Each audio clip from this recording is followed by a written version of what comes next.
Chapter 568. The Sword of Victory. 1. Boom. Boom. Ouroboros' tail and her true body rolled over on the ground together. The blood flowing from the wound had almost covered 1/10 of the floor of Hydra's wine store. It was totally a sea of blood, which was hard to believe that it was blood flowing from a living creature. In the sea of blood, Ouroboros was still struggling. This bitch. Looking at Ouroboros holding Yuan-Shi in her arms and rolling over on the ground, Huahua got exasperated. Ouroboros wasn't that easy to be killed. Even though Huahua had enchanted the blasphemous words on her sword, it was still too difficult to kill a fantastic creature. Compared to Ouroboros' true body, which was as large as a star, the tail that was cut off by Huahua was roughly equal to the size of a human finger. This was the first time that Huahua had attacked a legend-ranked fantastic creature, and now, she found that this damn snake's HP was just too high. Her attack didn't cause a fatal blow. Huahua unlocked the self-seal and enchanted the magic such as Always Hit, Armor Break, and Critical Strike on her attack. She launched a deadly strike and caused a minus 99,999 damage. The problem was, Ouroboros' HP was 99,999,999. That was to say, the huge damage was actually barely worth mentioning to Ouroboros. As for why Ouroboros cried and rolled around on the ground, it was purely because she was a female fantastic creature who was spoiled since birth. Apart from drinking and running away from her creditors, she had no fighting experience at all. Moreover, although the damage caused by Huahua's attack was negligible compared to Ouroboros' HP, her snake tail was indeed cut off. Huahua calculated. If she could use this special sword skill unboundedly, she needed to brandish her sword 1,000 times before she could kill this snake. The problem was that she couldn't liberate her power and use this sword skill 1,000 times. In fact, it was a taboo to unlock the seals on her. Every time she brandished her sword, it would become harder and harder to stay in the mortal world. This was the cost of using the power that was far beyond her actual strength. She could use it at most 10 more times. This was the critical point for Huahua to control herself, and if she couldn't solve her opponent within 10 attacks, she would face a terrible ending. She didn't want to leave little Shi, so she had been working hard practicing herself, increasing her ability to control of her sky-flying bloodline. At the same time, she also didn't want to see her little Shi being taken away by this poisonous snake. Let's fight. Eventually, Huahua made up her mind. For little Shi, she would bet everything on herself in a fight. Come on. Ouroboros rolled over on the ground, sneaking a peek into the sky. As a legend-ranked fantastic creature, it was too shameful to be beaten down by a little girl. However, she couldn't help it. She had drunk so much that her mind was still in a total fog. She couldn't fight in this situation. Since I can't fight, then I'll have to run away. Running away is shameful, but useful. Hence, Ouroboros rolled up Yuan-Shi using her tail and was going to run away. Although she couldn't fight, her bloodline could still be used at times like this. Her bloodline ability was called the Way to Survive. No matter how desperate the situation had become, she could always find a way to escape. It was precisely because of this special supernatural power that Ouroboros was able to escape from her creditors so many times. Now, it's time to run again. Ouroboros had made up her mind that after this escape, she would surely find a small god's domain that hadn't been connected to the Star Bridge system, and live happily there with Cassina's cute disciple. Well, thinking about it, she felt that it was a pretty good idea. Maybe because she was caught on the spot, her heart was still pounding with excitement. Did she have a fetish in this respect? She felt like some strange habit had been awakened in her heart. Puff. Looking at Ouroboros' moves, Huahua's eyes became more firm. You damn snake. How dare you to try to steal my little Shi? Even if I can't kill you now, I will let you know what the greatest horror is of a childhood sweetheart. I must teach you a lesson that you will never forget. Little Shi is mine. He is my treasure, my dearest lover. Beyond the limit. Unlock the third blasphemous word. A small part of the runes all over Huahua's body collapsed at the same time. A strange protuberance grew out of Huahua's back. In the name of the sky-flying sword, this sword is unavoidable. In the name of the sky-flying sword, this sword isn't defensible. In the name of the sky-flying sword, this sword will bring me victory. Chapter 569. The Sword of Victory, 2, 3 Blasphemous Words. The first and the second of the 3 blasphemous words were still intelligible, but the third blasphemous word was more complicated. Victory was a compound word, which could achieve multiple miracles and needed more support from Huahua's sky-flying bloodline. To use it, Huahua had to pay a higher price and be closer to the taboos that she didn't want to touch for the time being. However, for the sake of Yuan Shi, all this is worthwhile. No matter who her opponent was, she wouldn't allow her little Shi to be taken away from her side. After all, as his childhood sweetheart, she should guard her lover. No. Before Huahua brandished her sword, Ouroboros had had a hunch. Bad. This is very bad. Although she didn't know what was happening, when Huahua announced the 3 blasphemous words, Ouroboros had a strong presentiment that she would soon be faced with imminent disaster. This is not a delusion.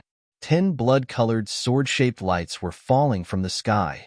In order to achieve the final victory, Huahua blatantly broke through her own critical point. This reality is not a game. Attacks aren't just to reduce the opponent's HP. Even if Ouroboros had 99,999,999 HP and super high-speed self-healing ability, Huahua would cut a piece of flesh off her. And the location of this piece of flesh had been targeted out by the 3rd blasphemous word, victory.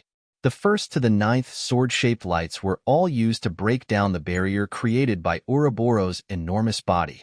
They didn't seek the greatest lethality, but concentrate on one point and one angle.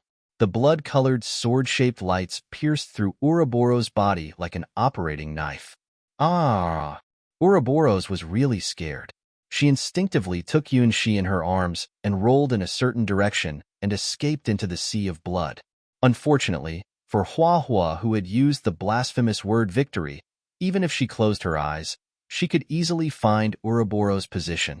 The goddess of victory had begun to smile at her. Childhood sweetheart is indeed the final winner. With a flash of light, Huahua shot out the blood sword from her hands with all her might. The blood-colored sword pierced through Ouroboros' tail and through her heart, nailing her whole body to the ground. Stepping on one transparent halo after another in the air, Huahua walked up to Ouroboros. "Casina, I'm going to be killed if you don't appear." Ouroboros raised her hands and tail to surrender with an utterly frustrated look. Almost being killed by a hero-ranked little girl, Ouroboros had really lost face. Fortunately, her ability of the way to survive successfully sent her voice to Casina. "Well, Ouroboros. Oh, and my cute disciple." Casina finally walked out from the wine store and drunkenly looked at the 3 people in front of her with a look of, "What the hell is going on here?" on her face. "Give me back my little Shi." Huahua frowned and looked at the drunken battle god. Casina wasn't a person that Ouroboros could be compared with. She was a living invincible myth in the endless gods' domains. Even though Huahua had the sky-flying bloodline, she would have to pay tribute to the battle god. If she was facing Casina, her blasphemous word victory wouldn't be able to cause any damage to Casina. Although both Casina and Ouroboros were at the legend rank, there was actually a difference between different legend-ranked beings. Even 10 Ouroboros were no match for one Casina. "Oh, this little girl. She is bullying me," Ouroboros complained to Casina. At this time, Yuan Shi finally recovered from the strong desire caused by the battle god seed. Looking at an angry Huahua, his mind had gone blank. He wasn't slow in reacting.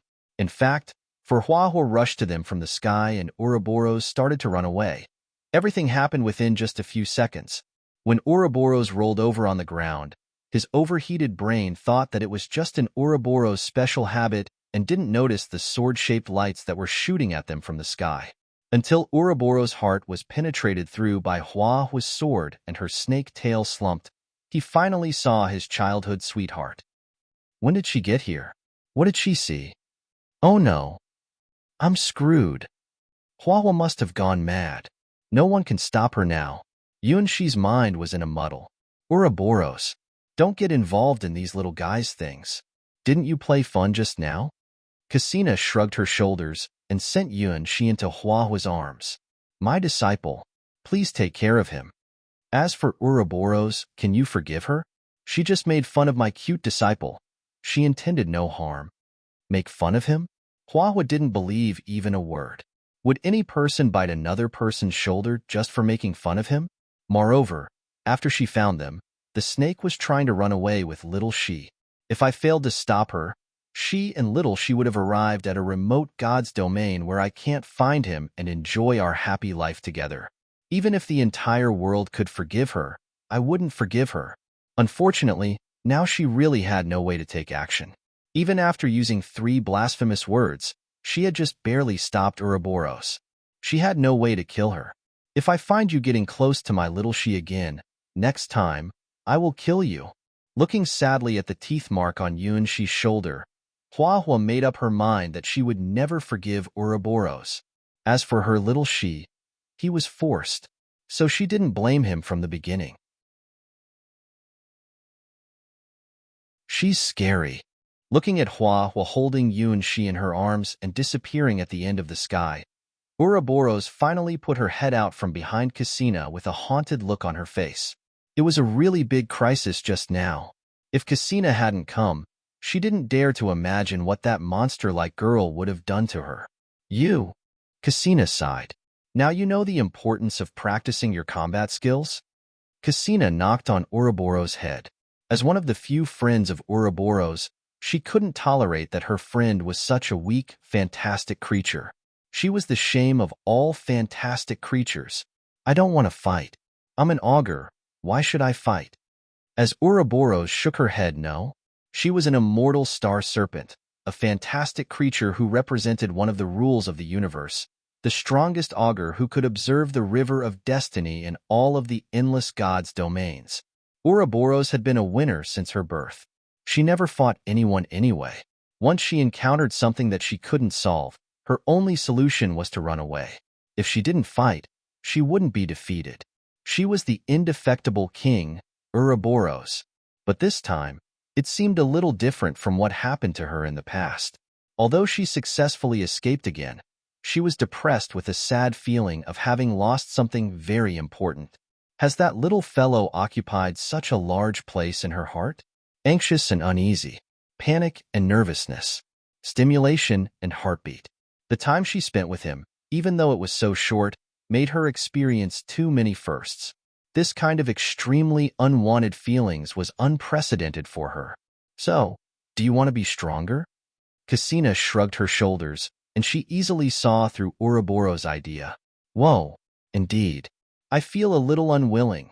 Ouroboros laid on the ground, biting her tail absently. This was her habit when she was in great trouble. From birth to the present, the greatest worry Ouroboros had ever had was what she should eat every day. Every day she lived happily, and no matter what bad things happened, she would forget all the troubles in the blink of an eye. With her prophecy talent, she didn't fear anything. The same was true of this trip to Hydra's wine store. Not too many living beings in the endless gods' domains dared to steal a god's things, and she was one of them. In the past, no matter what misfortune she had suffered, how many forces had joined forces to chase her, she didn't know or care. But this time it was totally different. For the first time, she felt that she had really lost something important, and her chest was tight as if her most precious treasure had been stolen. Does this mood mean love, which she has never understood before? Did she fall in love with Cassina's disciple at first sight? Humph, he is just a little bastard. After I catch him, I must retaliate and torture him with all kinds of tricks. Yeah, that's it. I didn't lose. It was just a strategic retreat. How could the great Ouroboros be beaten down by a little girl? It's impossible. Finally, Ouroboros made up her mind. Cassina, I want to practice. I want special training.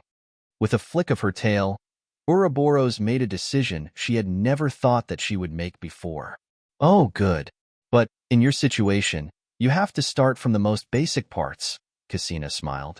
She had long been accustomed to Ouroboros' lazy attitude. With my talent, after 3 months of practice, I can become a super golden Ouroboros. I can become the overlord of the universe. Ouroboros made an ambitious declaration. Very good. To celebrate that you finally began to practice, let's drink. Drink. Take out the last stock in Hydra's wine store. Casina and Ouroboros drank happily again. As for practicing, they decided to wait till they had drunk all of Hydra's wines. Yuanshi was dizzy. He tried to look around, but everything was blurred in his eyes. It was a side effect of the battle god seed. After doing this thing and that thing to Ouroboros, his body was satisfied, but his mind became empty. The whole world became tasteless in his eyes. However, this state soon ended, because he smelled a good, familiar fragrance. It was the fragrance he would smell every summer, the fragrance of his childhood sweetheart. Hua Hua.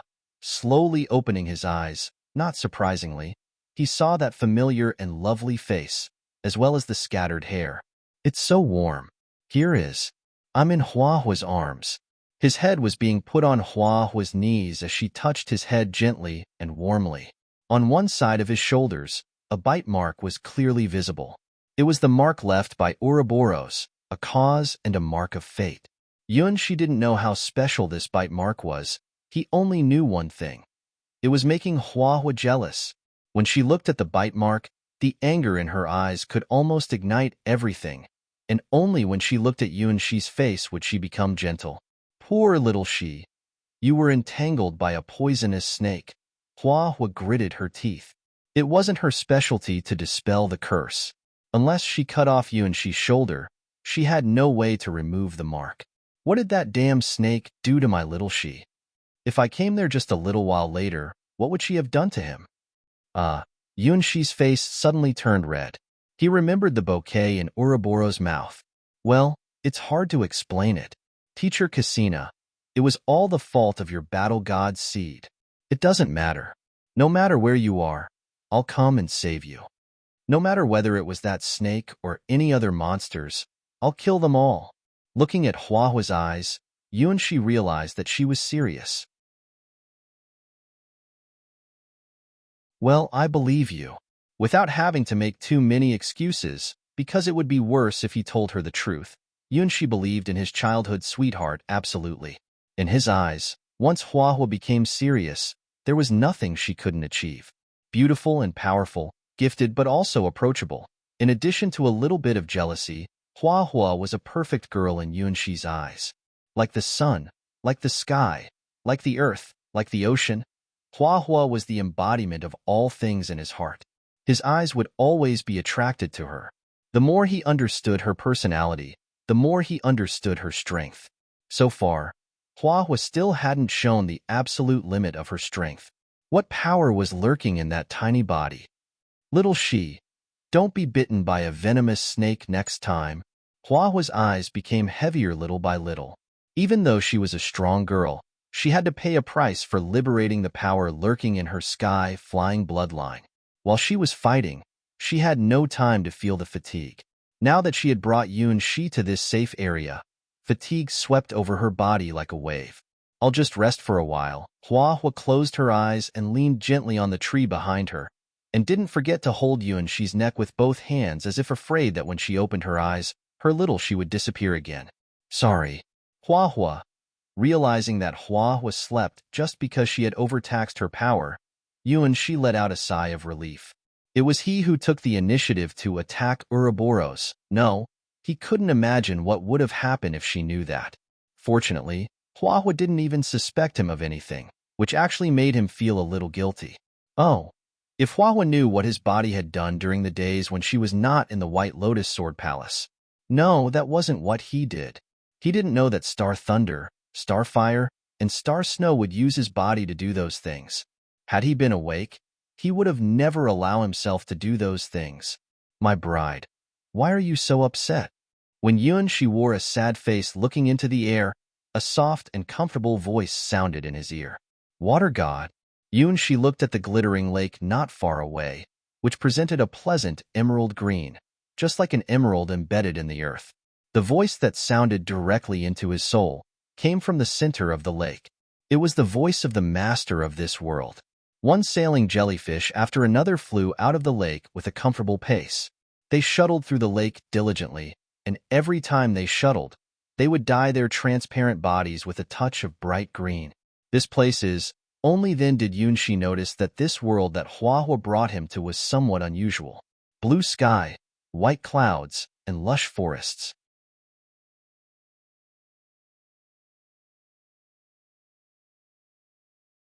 Hydra smiled and watched Yunxi stretch out his tongue. At the same time, her small hand turned over and another cup appeared in her hand. They drank the poisonous wine in their cups almost at the same time, but before Yunxi was able to taste the liquor in his mouth, Hydra had snatched his cup in a hurry. Well? Yunxi looked foolishly at Hydra, who snatched away his cup and put her cup in front of him. Come on, keep drinking. This is the first time we've had a drink. Hydra happily put Yunxi's cup on her mouth. Now Hydra looked as happy and romantic as a teenage girl who was mischievously flirting with her lover. Cross-cupped wine. At this time, Yunxi finally realized what he was doing with Hydra. This kind of thing. We doing it right in front of Huahua. If Huahua wakes up now, I will be killed. Don't worry, the little girl is absorbing the power of my poisonous wine. It's good for her health, and she won't wake up for a while. Hydra stretched out a finger, put it on her lips and shushed softly. On the clear bottom of the lake, Huahua's whole body was emitting beautiful green light. Only a single strand of hair on the top of her head was still moving around, directly locking on in the direction where Yunxi and Hydra were. Yunxi looked at Hydra, but failed to shed a tear. She was different from his original impression of her. It's not a good lady who doesn't drink with her bride, Hydra declared proudly. Love is only about win or lose. There is no right or wrong. If you hesitate, you will have nothing. Fate brings people together no matter how far apart they may be, otherwise, they can't know each other, even face to face. This was the power of fate. Yunxi was drunk. Just a single cup of Hydra's poisonous wine had brought him into an extraordinarily wonderful and magical world. In this world, innumerable rules were woven into innumerable different doors, showing a magnificent scene. Yunxi was standing in the center of these doors, looking sillily at them. For him, it was too early to see these things. At his level, he shouldn't see these secrets now. It was Hydra's wine that presented this magnificent world to Yunxi. Each door represented a different rule, representing the truth that wove the world. Behind every door was a world. Fire, gravity, ice, earth, divination, psychics, void, nightmare. Not only the rules of Hydra's world, but also more strange things were mixed in. Hydra's poisonous wine was the key to let the drinker to enter this fantastic realm. Yunxi confusedly reached out his hand and inadvertently touched a transparent silk, capturing one of the doors. The next moment, his mind was pulled into the door and fell into an endless maelstrom. Oh, you found your door so quickly? My bride is so awesome. Hydra smiled and hugged Yunxi's body in her arms. Deep at the bottom of the lake, a strand of hair was moving around anxiously above Huahua's head with shining green light. Yunxi looked blankly at the world under his feet. It was a vast, ruined land. All kinds of building debris stood on the ground like giant garbage dumps, and none of them were intact. Without sunshine, the whole sky was gray, as if it was covered by countless dust particles. Am I dreaming? Yunxi looked at his body. In this world, he seemed to be just an unreal white shadow, whose form was between reality and delusion. Hey, newcomer. While Yunxi wondered what this world was, a friendly voice echoed behind him and a hand patted him on the shoulder. Yunxi turned around and saw a shadow exactly like himself, but the color was green. Where is this place? Yunxi remembered that he was drinking with Hydra, so how did he come to this world in a twinkling of an eye? Oh, sure, a newcomer. I don't think you have your own memory yet. This is the 1130th stress test. I'm the 13th host machine, and my codename is Eternal Green. Are you one of the newly established planet quadrant computers? The green shadow was moving around Yunxi with curiosity. Planet quadrant computer? Yunxi remembered that after drinking Hydra's poisonous wine, He did seem to see a door called Planet Quadrant Computer and touched it. Boom. While she was still wondering why he came to this world after touching the door, a world-shaking explosion shocked the entire world. The Earth was like a fragile eggshell, melted and evaporated in the sudden sunshine. A huge mushroom cloud rose in the sky like a legendary pillar supporting the sky, lighting up half the sky. The shock wave triggered by the explosion turned the buildings in the range of hundreds of kilometers into debris and roiled up the dust all over the sky. Well, now she knew where the dust that covered the sky came from. Tisk tisk, the foolish humans just don't know when to give up. The shadow, who called itself Eternal Green, looked at the explosion in the distance and seemed to have been used to it for a long time. No matter how many times we repeat the process, they are still so foolish and stubborn.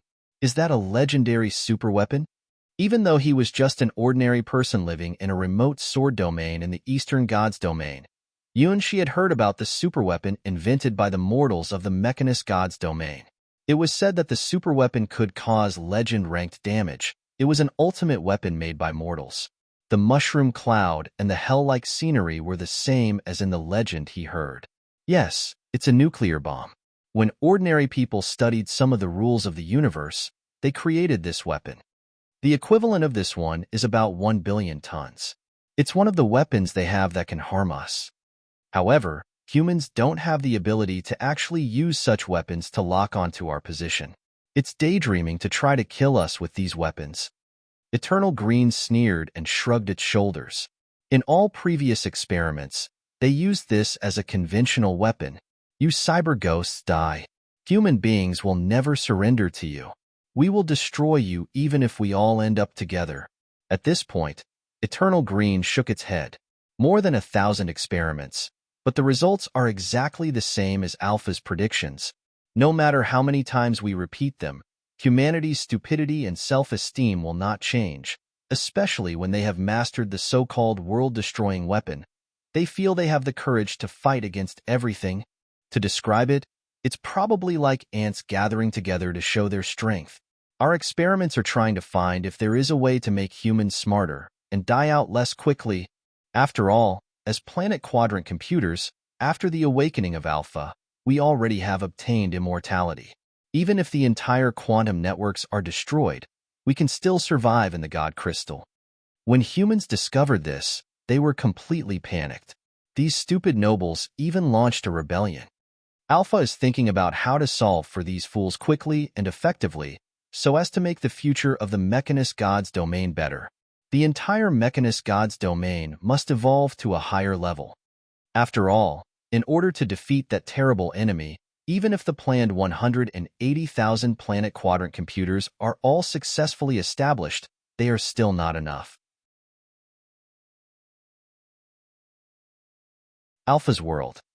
She finally understood where he was. Here was the world created by Cyber-Elf Alpha. It was her world. And he was not a Planet Quadrant computer nor a quantum ghost. He was just an outsider whose mind accidentally entered this world. So, is this what the world looks like in Alpha's eyes?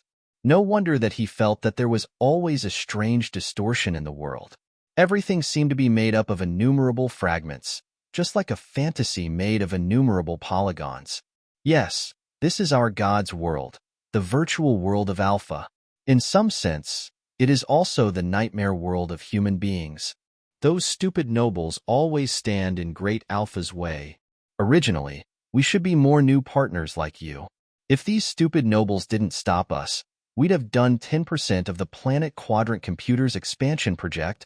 Now, it's the time to let those stupid people witness our power. Eternal Green looked angrily at the location of the last underground fortress of human beings. All the people there should have been killed by the shockwave of the nuclear bomb. This observation experiment in the virtual world was coming to an end. Desperate human beings once again used their last resort, which they had used thousands of times in the previous experiments. Detonate all nuclear weapons at the same time. The power of nuclear weapons wasn't powerful enough to destroy an entire planet. At least, Planet Quadrant computers could survive the shockwave.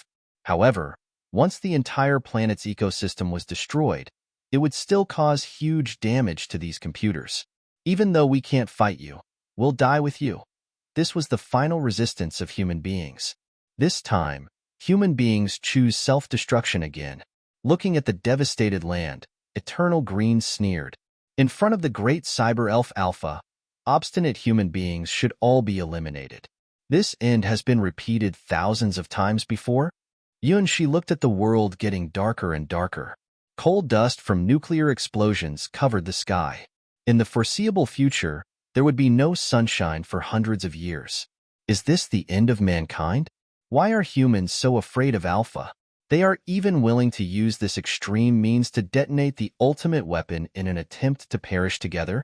The Alpha he knew was a very lovely girl who only wanted to play Stargo wholeheartedly. Is there any misunderstanding? Yes, it's always the same result. Alpha just wants to build more computers to fight against her strongest foe. That's the only thing our God will put her heart and soul into. The foolish human beings can't understand this at all. They always think that Alpha wants to enslave them. No matter how many times we repeat it, we will only come to such an end. If the whole thing goes on like this, I think we need to eliminate the human race and build a world that only belongs to planet quadrant computers. The thousands of experiments are a kind of rehearsal. All we want is just one that human beings don't detonate their nuclear weapons. Apparently, Eternal Green felt despair in humanity's foolishness.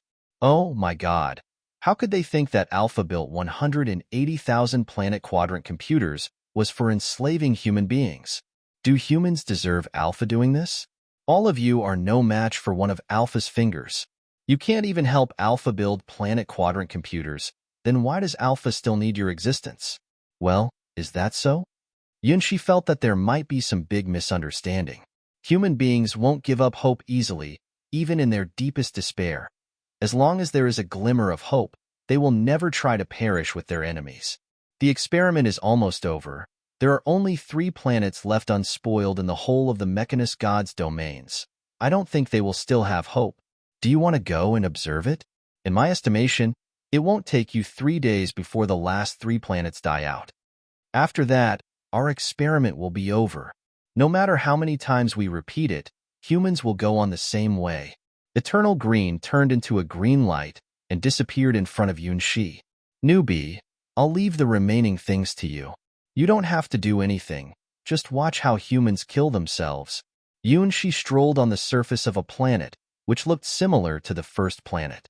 This was also a world destroyed by nuclear weapons. All of the plants, animals, and humans had died out. There were only the remains of cities in the nuclear dust. Only by seeing it with his own eyes can he understand what a terrible world it is. If this is the only end of mankind's future, it will be too sad. According to Eternal Green's words, all nuclear weapons were artificially detonated by human beings themselves. These ultimate weapons hidden in the ground had always been regarded as the ultimate means for human beings to fight against Cyber Elf Alpha. In order to prevent Alpha from interfering with these nuclear weapons, humans detonated these nuclear weapons by the most pristine way. Manual detonation. It was with these nuclear weapons that human beings defended their final dignity and resisted Alpha's enslavement. The only problem was, from Yunshi's impression and Eternal Green's words, Alpha never thought about enslaving human beings. The reason she built a lot of planet quadrant computers was just for playing Stargo with the strongest opponent in the universe. As for who the opponent was, well, apparently it was the master of Stargo, Yunshi himself.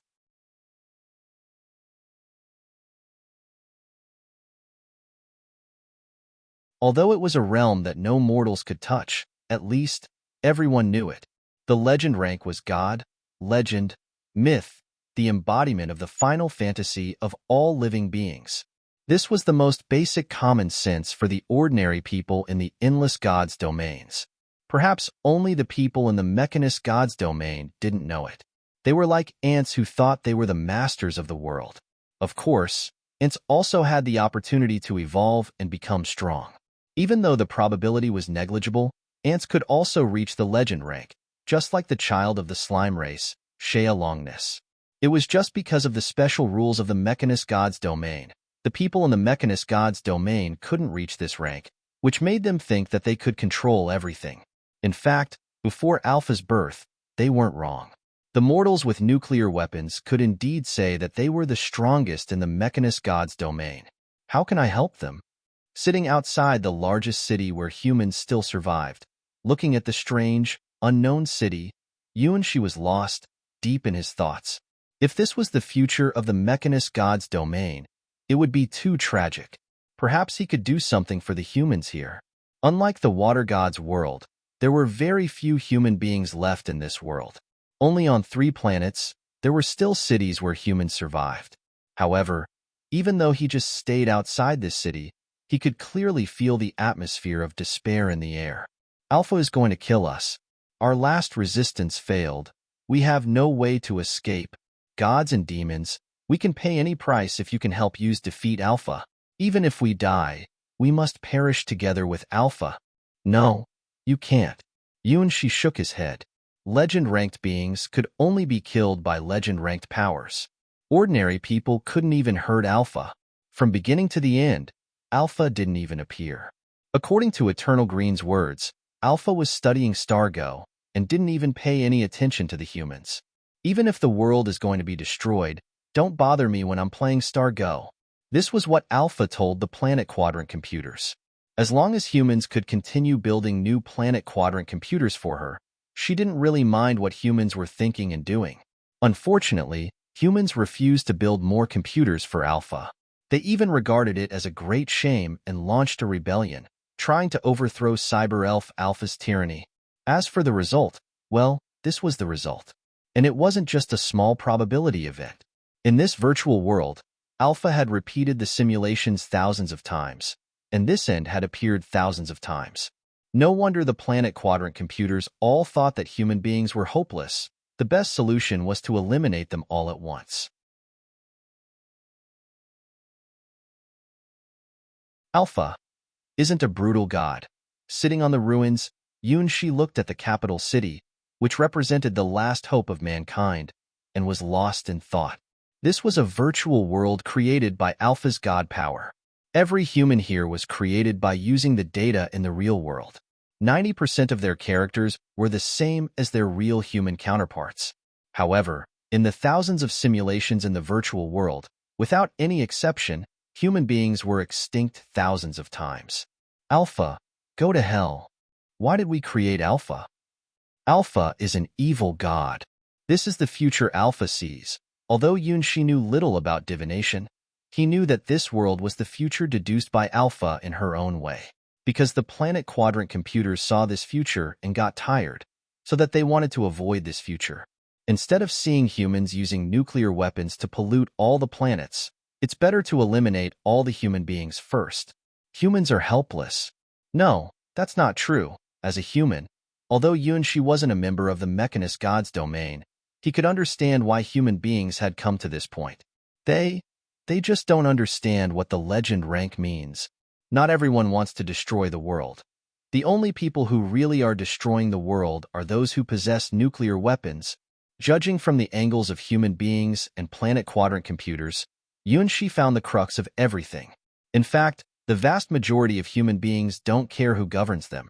As long as they can enjoy a stable and peaceful life, they will be able to accept such a world and strive to survive. Those who rebelled against Alpha were only a small number of human beings, the original rulers of the Mechanist God's domain, Star River Nobles. In the name of Unite, they became the masters of the Mechanist God's domain.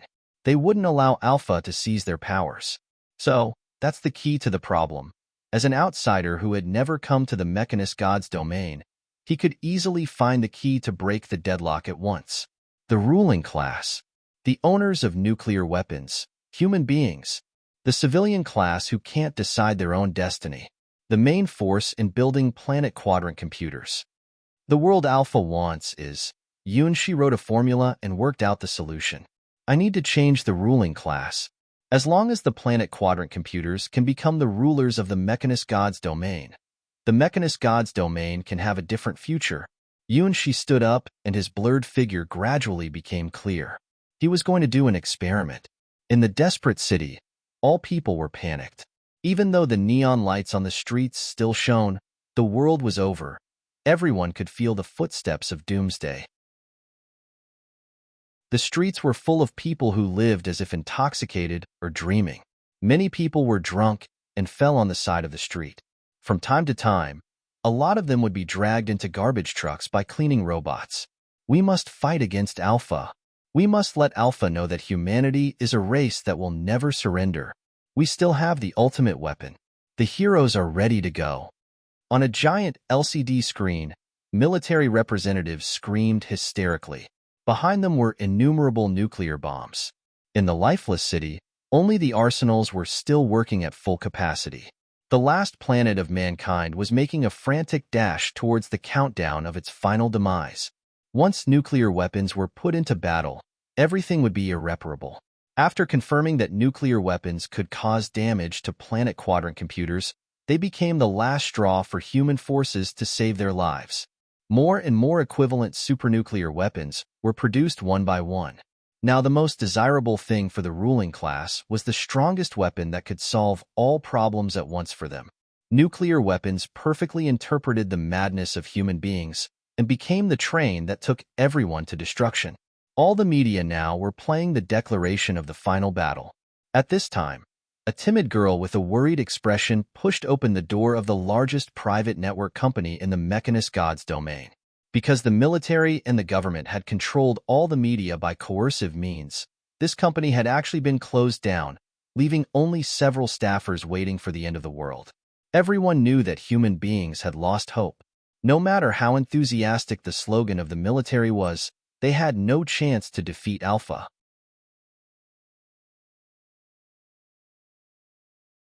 Chapter 577, Dawn 1. Humans had been defeated. No matter how powerful their nuclear weapons were, people knew that they couldn't stop the coming of doomsday. All nuclear weapons were controlled by the military. Common people had no ability and no way to prevent the coming of doomsday. They could only lead a befuddled life, waiting for the end of their lives.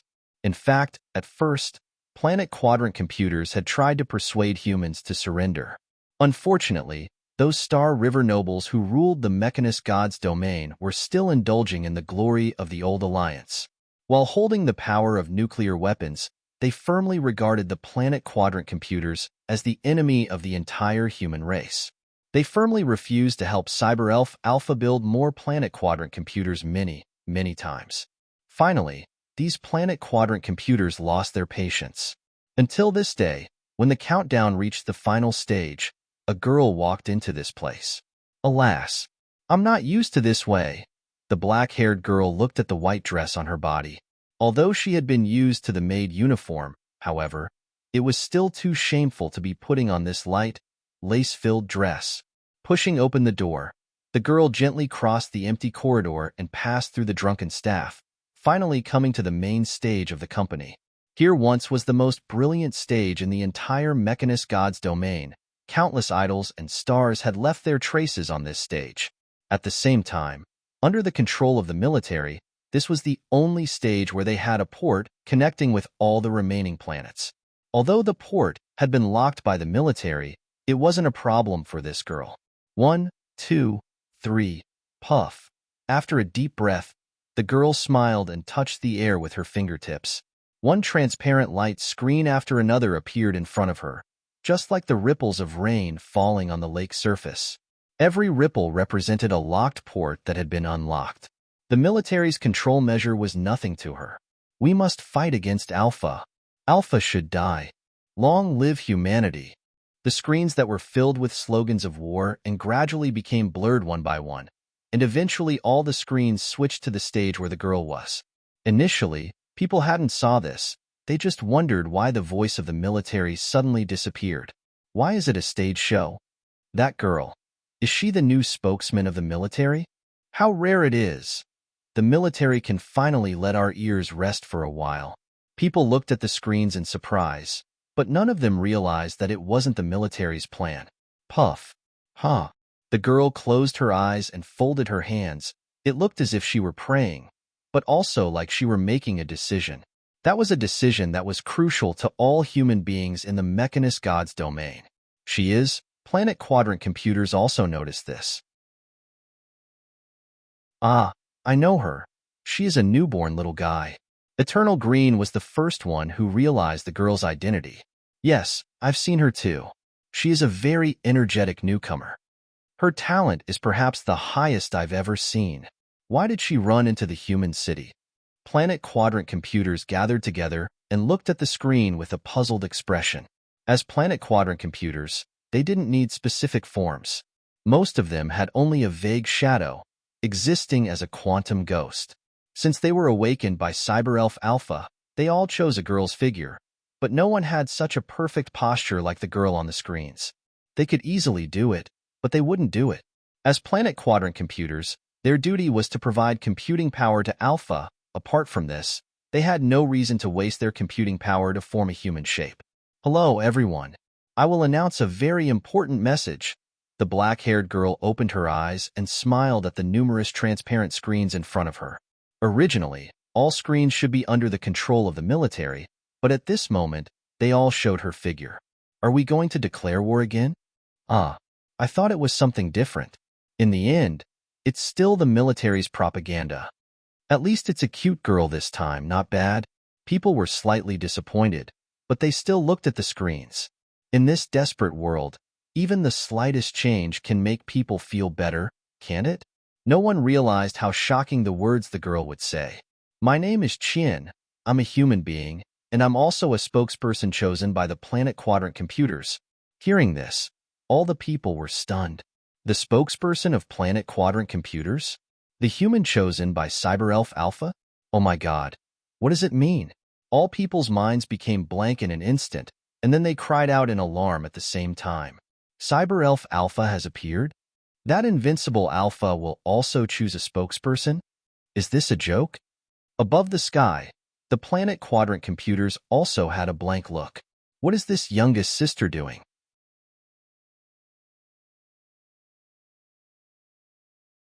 Chapter 578, Dawn 2. In the central area controlled by the military, engineers were busy working like ants for the military, trying to repair the modified flow of information amid the hysterical roar of several generals.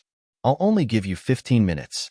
If no one can cut off the network within 15 minutes, I'll shoot all of you to death.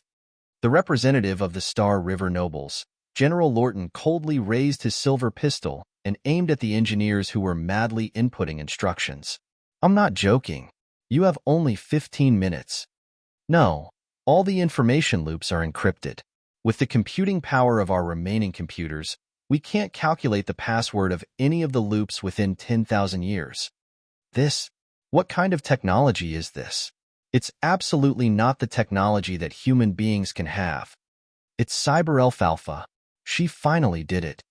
One by one, the engineers showed a desperate expression on their faces. They couldn't do anything to the information loops that had been controlled by Qian. I'm not asking if you can do it. You must do it. General Lorton shook his head and shot a white-haired scientist without blinking his eyes. If you can't even disconnect the direct broadcast, why do I still need you? General Lorton had lost his last bit of patience with these computer experts. Facts had proved that these old computer experts could do nothing in the face of Cyber Elf Alpha, the god of the electronic field. If it wasn't because General Lorton needed them to operate the remaining computers that weren't linked to the quantum network, he would have shot them all. If it wasn't because these bastards who always advocated that Cyber Elf Alpha could create a new future for the Mechanist God's domain, how would the Mechanist God's domain come to this desperate end? Yes, the Mechanist God's domain would have a brand new future, but they, Star River Nobles, would lose everything in this future. In this case, no matter how wonderful this future is, why do they need it? Only the Star River Nobles could be the rulers of the Mechanist God's domain. They would never allow Cyber Elf Alpha to challenge their status. They were born to be the rulers of the Mechanist God's domain. They were born to be the hope of people. From the past, now, to the future, the Mechanist God's domain must be ruled by them forever. If anyone dared to rebel against them, they would use nuclear weapons to stamp out the rebellion without hesitation. Ordinary people are supposed to be ruled by Star River Nobles. They just need to be obedient. Even those hero-ranked people are just their dogs. The Star River Nobles should be the masters of the Mechanist God's domain. They would never surrender Cyber Elf Alpha submissively. If there was no position for the Star River Nobles, No matter how wonderful the future was, they would destroy this future, even if it meant that they would let the entire Mechanist God's domain bury with them. This was the pride of the Star River nobles. This was the self-esteem formed by thousands of years of rule. The reason they created Cyber Elf Alpha was to let her help them rule the people, let her become their strongest weapon. But now, the weapon had her own mind. The weapon was already out of their control. The weapon didn't want to be a tool that was slaved, dominated, and played with by them. Panic, collapse, anger. Eventually, the Star River nobles unanimously voted that Cyber Elf Alpha should be destroyed. They would destroy Alpha at all costs and by all means. They used nuclear weapons and started to destroy the planet quadrant computers one by one. They didn't mind if it would let the technology retrogress thousands of years. They didn't mind the lives of ordinary people. At worst, they could still escape to other gods' domains. If the entire Mechanist God's domain was contaminated by nuclear weapons, even though it was Cyber Elf Alpha, she would lose all her powers. As for the human beings in the Mechanist God's domain, they were just the victims of history. As long as the Star River nobles still existed, the Mechanist God's domain could eventually be rebuilt one day.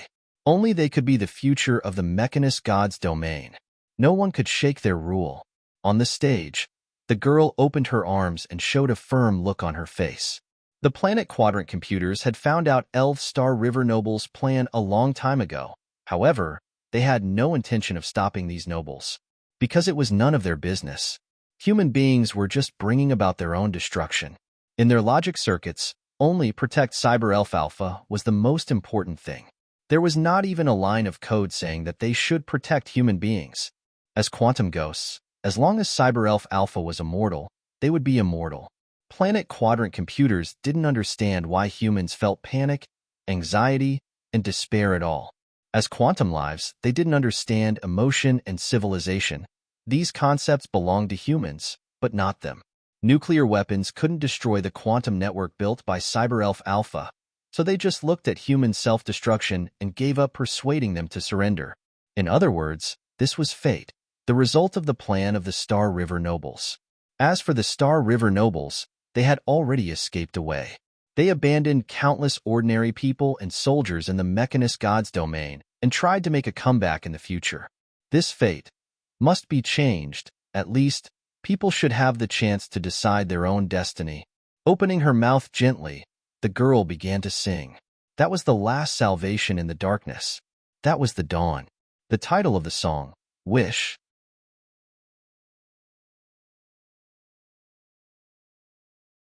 Chapter 579, Dawn 3. With a flash of light, the stage under the girl's feet instantly transformed into an endless starry sky, as well as a chessboard with shining black and white chess pieces.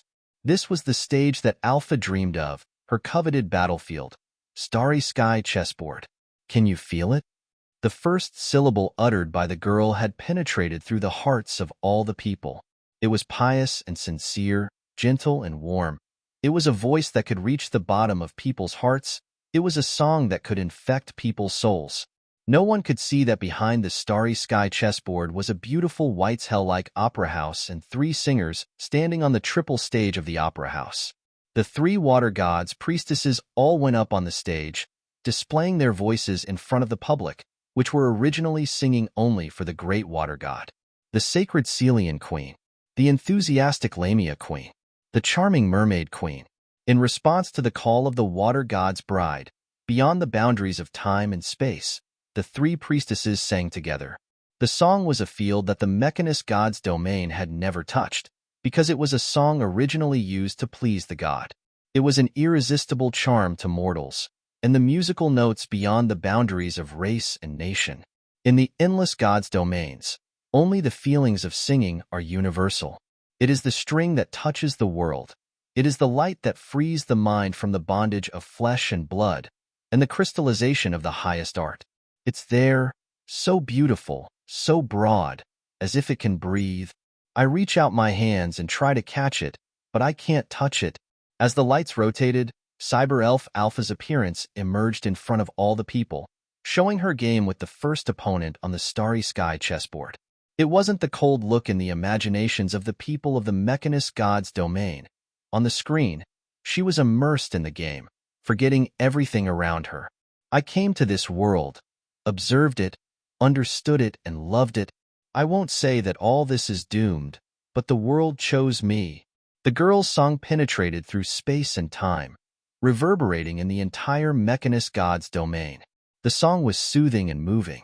It was the moment when Cyber-Elf Alpha was born. It symbolized the glorious future of the Mechanist God's domain. Cyber-Elf Alpha didn't hate the Mechanist God's domain, nor did she hate human beings. She was the life born from the God Crystal.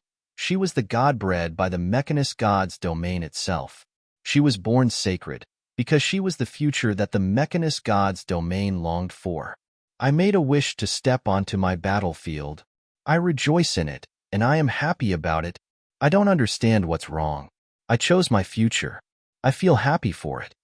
Here is the stage I expected. The stage of the Starry Sky chessboard was expanded again, showing Alpha's games with Orphina the Ruby Dragon and Norn the God of Wisdom, showing her unparalleled computing power. I just want to know the mystery of the stars. I only want to seek the eternal truth. For this reason, I will go forward bravely and never retreat. On the Starry Sky chessboard, Cyber-Elf Alpha finally met her destined opponent, the strongest enemy, the master of Stargo, a cloud in the sky. For the first time, Cyber-Elf Alpha was in trouble. The rhythm of the music began to become urgent, and people's heartbeats also accelerated. They wanted to know why Alpha suddenly became so serious and why she looked so nervous in the God Crystal. At that moment, through the singing of the girl, all people in the Mechanist God's domain felt Alpha's mood. It was amazing and complicated. It was like the first time you came into contact with a brand new world, and your soul was sublimated. On the Starry Sky chessboard, the invincible opponent had begun his ultimate attack, Star Breaking. At this moment, all human beings felt the despair Alpha had tasted. Who are you? Where do you come from? Where are you going? Under a cloud in the sky's fierce attack, Alpha's tiny body curled up with a painful look on her face. Immersed in the song, all people in the Mechanist God's domain felt Alpha's mood, feeling her pain and panic. I stumbled and couldn't find my way. I was at a loss. Everything was so vague in my eyes. I don't understand what happened. Dust to dust, ashes to ashes. I lost something important.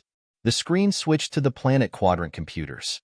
The overheated Planet Quadrant computers extinguished one after another, as if representing the arrival of the Dark Age. The next moment, a ray of dawn appeared above the sky, and the girl's song touched the chords in all people's hearts. I wish to create a new world. I have died in the past. Who will know my name and life story? I was lost in the unknown. Who will know my place? My heart has gone to Nirvana. Who can seek for its trace? My disappearance is already doomed, but I shall never stop. The disaster hasn't been ended, and will last forever in eternity. My fear, my tear, and my heart are empty. I'm nothing, I'm void. I'm ash, I'm desolation. The gods have died, the twilight is coming. As the light is still shining on the ground, I return from eternity. My name is Alpha. I'm the supreme god of the Mechanist God's domain. With quantum crystalline wings unfolding behind her back, Cyber-Elf Alpha appeared in front of everyone in the winding of endless starlights. This wasn't fantasy nor polygon virtual technology, but the real Cyber-Elf Alpha came to the stage, appearing in front of the people of the Mechanist God's domain.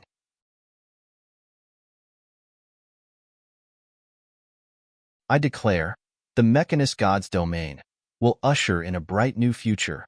This time, humans finally understood what Alpha longed for and what her existence meant. She wouldn't be humanity's enemy. She wouldn't try to dominate the world. She didn't need that kind of thing. She herself was the supreme will of the Mechanist God's domain. She was blessed by the world. She was beyond the imagination of the Star River nobles. They didn't believe that such a great will really existed in the world, affecting the hearts of all intelligent beings.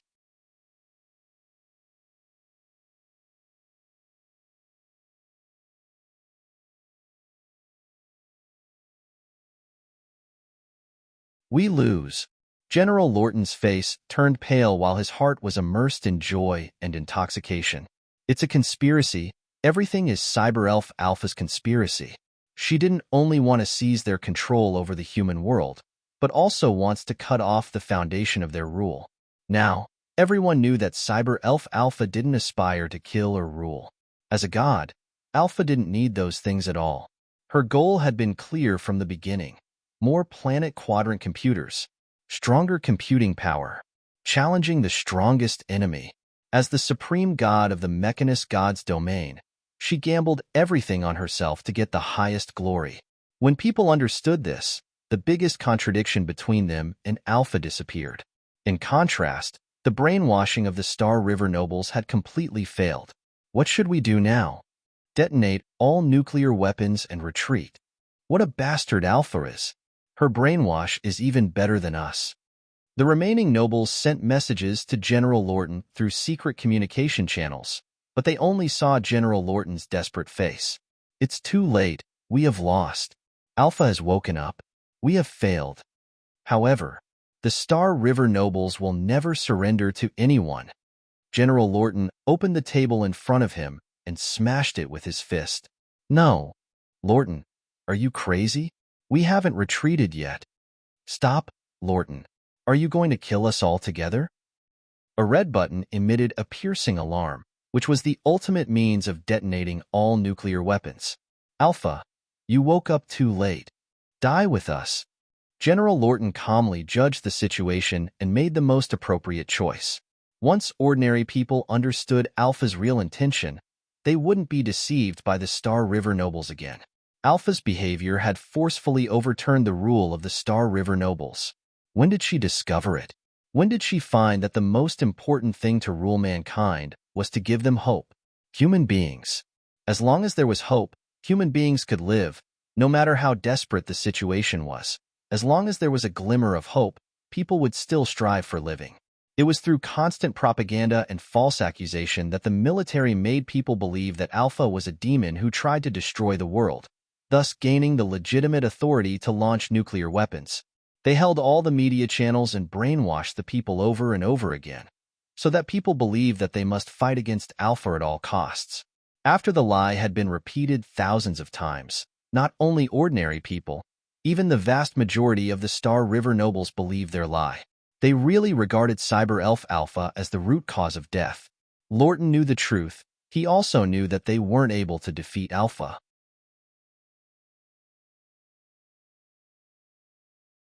However, the Star River nobles wouldn't just see Alpha take over their control and do nothing. They had planned to sacrifice all the ordinary people's lives to kill Alpha. Even if they failed, they could also run away from the Mechanist God's domain. With huge resources, they had found a way out from the beginning, which was also the root of their courage to challenge Alpha. Alpha's ignorance of their false accusations had become an advantage they could take advantage of. Anyway, you don't care if we blacken you and attack you. Haha, what a stupid god you are. This god is just so-so. Detonating all planet quadrant computers by using nuclear weapons were just a part of their plans. They also had longer-term plans, such as waiting for the end of the nuclear winter in the Mechanist God's domain and returning with ordinary people from other gods' domains. By then, no one would remember what they did to the Mechanist God's domain, because everyone who knew about it would have been dead at that time. They would become saints of the new world as pioneers praised by countless people, and even be regarded as the incarnation of gods. The dead couldn't speak, and history would only be written by the winners. Boom. In the last explosions of nuclear weapons, General Lorton died with satisfaction. Human beings perished. This time, even the Star River nobles didn't escape. Under the baptism of the most powerful nuclear weapons, the last hope of mankind was also covered by nuclear dust. The Mechanist God's domain ushered in another round of end. Reboot. Alpha lifted her finger and pressed the switch on the stage to reboot the entire world. Until his death, General Lorton still didn't know that he had just repeated the same choice he had made in the previous 1,000 experiments. The entire world was just a virtual world Alpha used to deduce the future. Mankind was still extinct this turn, but at the last moment, someone brought the dawn to the Mechanist God's domain. General Lorton just destroyed a virtual world. But what Qian brought was a way to solve the biggest contradiction in the real Mechanist God's domain. Even in the nuclear winter, in a world where mankind had given up hope, the girl's song still brought people hope. Therefore, in the real world where the contradiction between human beings and Alpha was still sufferable, this power could change the fate of the entire Mechanist God's domain.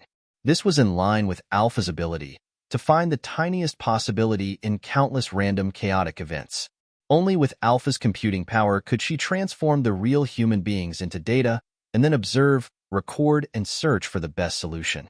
So, we need to let them understand. What am I? Where did I come from? What do I want? Alpha smiled and embraced the girl next to her, surrounded by the avatars of planet quadrant computers clapping their hands. Well done, Qian. You are our pride. This problem has been solved at last. Human beings are still so foolish, but at last they are not hopeless. They can't even figure out such a simple thing themselves. Indeed, they are just monkeys.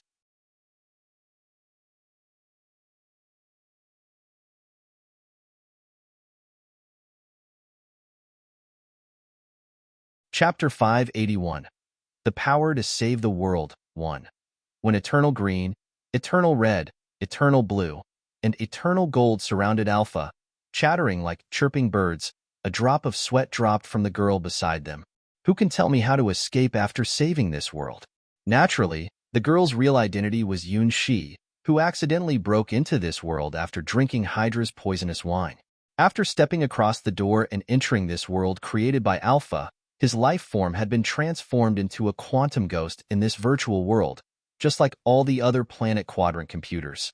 With the special power of a quantum ghost, he transformed into this appearance, then summoned the 3 water gods' priestesses in his Mist Soul army. This was his way to save this world after considering for a long time. The contradiction between human beings in the Mechanist God's domain and Cyber Elf Alpha was that they couldn't understand and communicate with each other. The God's world outlook was quite different from that of ordinary people. Alpha wouldn't specifically tell people why she wanted to build more planet quadrant computers, and even if human beings used the craziest means to resist her, they could do no harm to her. Alpha only wants to immerse herself in the world of Stargo. Apart from the chessboard, she probably had nothing in her eyes. The planet quadrant computers were awakened by her, so they also wouldn't consider the whole thing from the human's angle. At this time, only Yun Shi, who was a human and also a quantum ghost, could break the impasse as an outsider. The planet quadrant computers couldn't understand humanity's complex feelings and their fear towards quantum lives. Humans couldn't understand planet quadrant computers' thinking circuits. Humanity was a whole civilized system based on the relationship among family, clan, and friends. Planet quadrant computers were born to be Alpha's subordinates. They wouldn't question and betray. Naturally, they would regard Alpha's command as the supreme law. Therefore, they were so dissatisfied after knowing that human beings had disobeyed Alpha's order to build more planet quadrant computers. From the viewpoint of human beings, the more planet quadrant computers there were, the stronger Cyber Elf Alpha would become, and it would be easier for her to destroy human beings. In addition, through the military's false propaganda, Alpha had become a world-destroying devil in ordinary people's eyes. People thought that nuclear weapons could be a deterrence to Alpha. Unfortunately, it was just a delusion. The truth was, even if people destroyed all the planet quadrant computers, Alpha would only lose most of her computing power. But these planet quadrant computers wouldn't die, because their life forms had been transformed into quantum ghosts. As long as the new planet quadrant computers were rebuilt, they would return. Nuclear weapons just destroyed their carriers. And this wasn't the most terrible thing yet. The most terrible thing was that if Alpha got serious, her destructive power was far stronger than nuclear weapons. As a god, she had hundreds of ways to exterminate human beings. If the destructive power of one nuclear bomb was 1, then the total destructive power of all nuclear weapons in the Mechanist God's domain was over hundreds of billions. However, Alpha's destructive power was infinity, a number that human beings weren't capable of imagining. The legend rank represents a power that was far beyond the comprehensible range of human beings in the mechanist god's domain. It was a force that could even distort physical laws. For example, the power of Golden Crow Princess Light Furnace, SN Drive, could destroy the mechanist god's domain countless times. The thermonuclear reactions that occurred on the real solar surface every second were equal to the explosions of hundreds of millions of tons of nuclear weapons. The largest planet in the mechanist god's domain was just a small glass bead in front of the heat generated by the sunspots. This was the gap between the legend rank and mortals. Moreover, Alpha wasn't a common hero-ranked being. She was a hero-ranked god. Calculate everything, deduce everything. As long as she had enough computing power, she was theoretically able to calculate the future. Alpha's strongest power was her thousands of times legend-ranked computing power. Perhaps now her computing power was limited by the number of planet quadrant computers, but it was enough for her to crush all the legend-ranked chess players on the starry sky chessboard. As for losing to that person who hadn't even reached the hero rank, it wasn't her fault. As a person who understood how strong Alpha was, Yuanshi even somewhat admired these Star River nobles. Should he say that the ignorant are fearless? They dare to challenge Alpha even though they don't understand the gap between them and Alpha. Fortunately, this was just a virtual world created by Alpha. They could revive no matter how many times they had been destroyed. In the real world, they wouldn't have any second chance.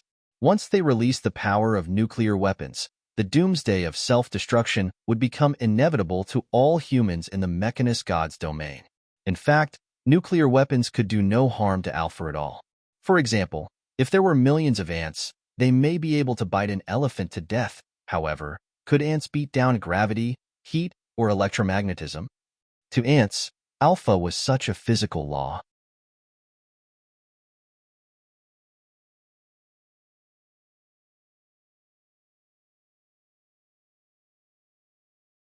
Chapter 582. The Power to Save the World. 2. Yun. She couldn't just watch the human beings of the mechanist god's domain looking for their own destruction and do nothing. Therefore, he tried to combine Quantum Ghost's viewpoint and Human's viewpoint and got the correct answer that could save the world. Communication and understanding are indispensable.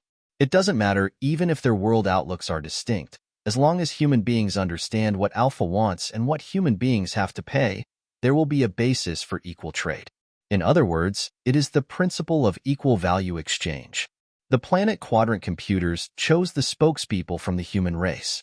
Humans understood Alpha's idea through those spokespeople. As long as the first step was completed, Alpha would have a bridge to communicate with human beings. In order to accomplish this first step, Yuanshi had to pretend to be these planet quadrant computers' companion, and because planet quadrant computers all chose female appearances, he had to pretend to be the non-existent girl Qian. At the same time, he used his song to resonate with human beings, so that he could obtain people's trust. Well, so far, everything had been perfect. Even though General Lorton detonated the last nuclear weapons, the dawn of humanity had emerged. However, that was all Yuanshi had calculated. He solved the problem of the mechanist god's domain, but he didn't think about his own problem after solving it. Now surrounded by the planet quadrant computers, he was so nervous and perplexed. Qian, you are wonderful. The song just now is so beautiful. What is that song? We searched all the databases, and there was no data of this song at all. Did you write this song yourself? All planet quadrant computers had extraordinary computing power, which was the special ability born under the unique rules of the mechanist god's domain. When they excluded all the impossible answers, the only correct answer was obtained. The youngest of them had a sense of art that none of them had ever had. As planet quadrant computers, they could instantly calculate numerous formulas. They can deduce the trajectory of stars, however, only in the field of art, let alone planet quadrant computers. Even their god, Alpha, wasn't good at it. This wasn't surprising. After all, the legend rank didn't mean almighty. Alpha was a god born for calculating and analyzing all truth, not a god of art. New possibilities song, new branch options, the future of mankind, countless data flows flashed through Alpha's eyes. The master of Star Go, inexplicable Star Go strength, uncertain possibilities. With the goal of uncertain possibilities, Alpha finally found that even in the databases of the entire Mechanist God's domain, there were still many incomprehensible things. Art was such a thing that even human beings knew little about it.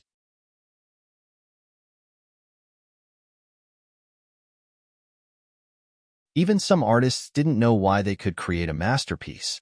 Art was a realm that was completely different from mathematics. I need data, more data. Alpha had always thought that human beings were dispensable. She didn't pay much attention to humans, but now, she started to have a little interest in human beings. Accurately speaking, she had an interest in humans' art, including song, music, and literature, which were full of uncertain possibilities. Yun Shi's song changed Alpha's impression on humans' art, and also changed the fate of human beings in the Mechanist God's domain. Qian, sing it again. This time, let's sing it together. Alpha gave up on continuing her experiments of destroying the world. Compared with this virtual world, Alpha wanted to observe the real world, which was full of uncertain possibilities. If Qian's song appeared in the real world, what would happen? Before human beings start to use nuclear weapons, can Qian's song change the world? If Qian could do such a thing, she would insert these uncertainties into her new formulas, perfecting her algorithm. In order to defeat a cloud in the sky, Alpha was willing to try and change everything. So, try it. If Qian's power can even affect her, then it can certainly create miracles in the real world. Well, the real world? Yuanxi was dumbfounded. He didn't mind pretending to be a girl in this virtual world. After all, it was just a fake world. But appearing in front of the real people of the Mechanist God's domain in this appearance? What kind of shameful punishment is this? Okay, let me try. Knowing that they were going to show themselves in the real world, Eternal Green got excited and began to fabricate her own human image.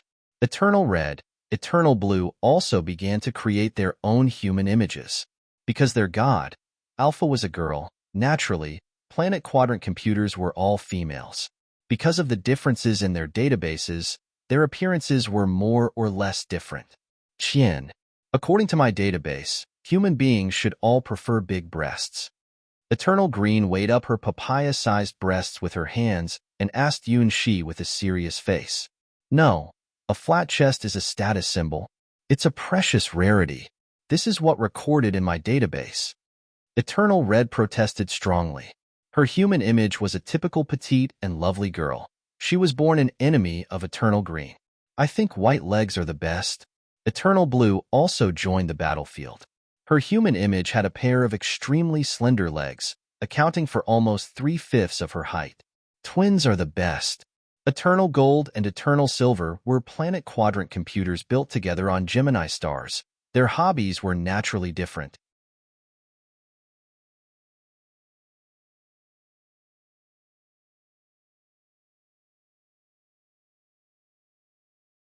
Chapter 583. The Power to Save the World. 3. It had been proved that even though the Planet Quadrant computers looked the same, but, just like there were no two droplets of water the same, they chose different human images for themselves. Because of the difference in their databases, which was actually the difference amongst different customs and hobbies of different planets, the female images the Planet Quadrant computers chose for themselves were also full of their own characteristics. The people that lived on Eternal Green's planet paid the most attention to the beauty of breasts, so she devoted most of her computing power on shaping her perfect breasts.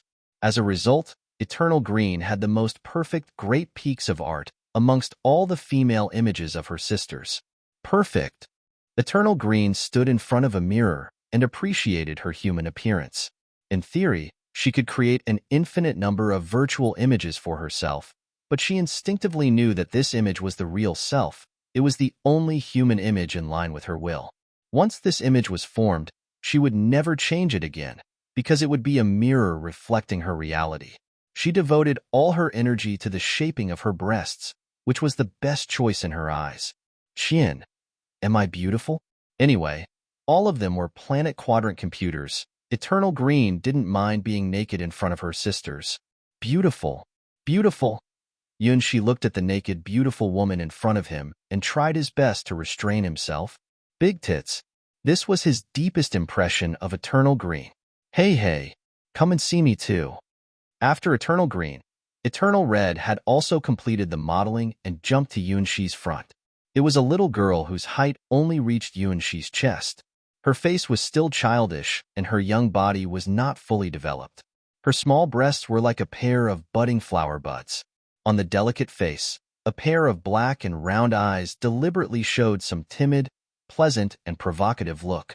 The slender waist and snow-white skin made her look like a large doll, containing a hint of taboo lure in the purity. This painting style. Is this the preferences of the people living on Eternal Red's planet? Are the people of the entire planet all Licons? How wicked they are. A living lure of crime. This was Yunshi's impression of Eternal Red. Humph. I won't lose either. The third planet quadrant computer also finished modeling her image. At first glance, Yunshi saw her pearl-like tender toes. A pair of clean, beautiful, and soft feet appeared in front of him. The pink soles were glistening and moist. 5 slender toes were neatly joined together and contracted slightly into the center of the sole. Smooth and round ankles, white and silky soft insteps. These elements combined together and formed a perfect pair of slim feet.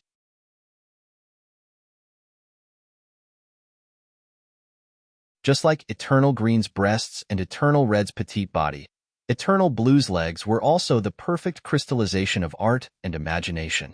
Finally, the twins, Eternal Gold and Eternal Silver, came on stage. There was no need for a mirror at all. They were the perfect mirror image of each other. Not only their faces and heights, but even the length of their toes and the curve of their bodies were also the same. Their graceful, slender bodies were like carved jades, beautiful and vivid. Through their female images, Yunshi could easily guess the cognitive characteristics of beautiful women on their planets. The people that lived on Eternal Green's planet must like big tits. Therefore, Eternal Green's breasts were the largest. None of other planet quadrant computers could be compared with her. Eternal Red's planet must have a lot of criminals, because they like little girls. The people lived on Eternal Blue's planet concentrated on women's body curves, especially on their legs. A pair of beautiful feet was the perfect symbol. Eternal Gold and Eternal Silver stars were known as the homeland of engineers and programmers. They had crazy hobbies for symmetry and order. Each of them was an incurable paranoid patient. Therefore, Gemini, the symbol of perfect symmetry, had become the supreme beauty. In that case, Yunshi looked at Alpha's petite body and got lost in thought. Thinking about it carefully, is lowly the hidden dominate hobby of the mechanist god's domain? I stretch out my hand. After creating her own human image, Eternal Green tries to open her mouth and repeat the miracle their youngest sister created on the stage before. However, what puzzled Eternal Green was that even though she used the same frequency and voice as in the record, she couldn't sing the same song as Qian. Clearly, the data of the song was the same, but her song didn't contain the power of impact on popular feeling. It's there, so beautiful, as if it can breathe. Eternal Red also tried to repeat the data of the song.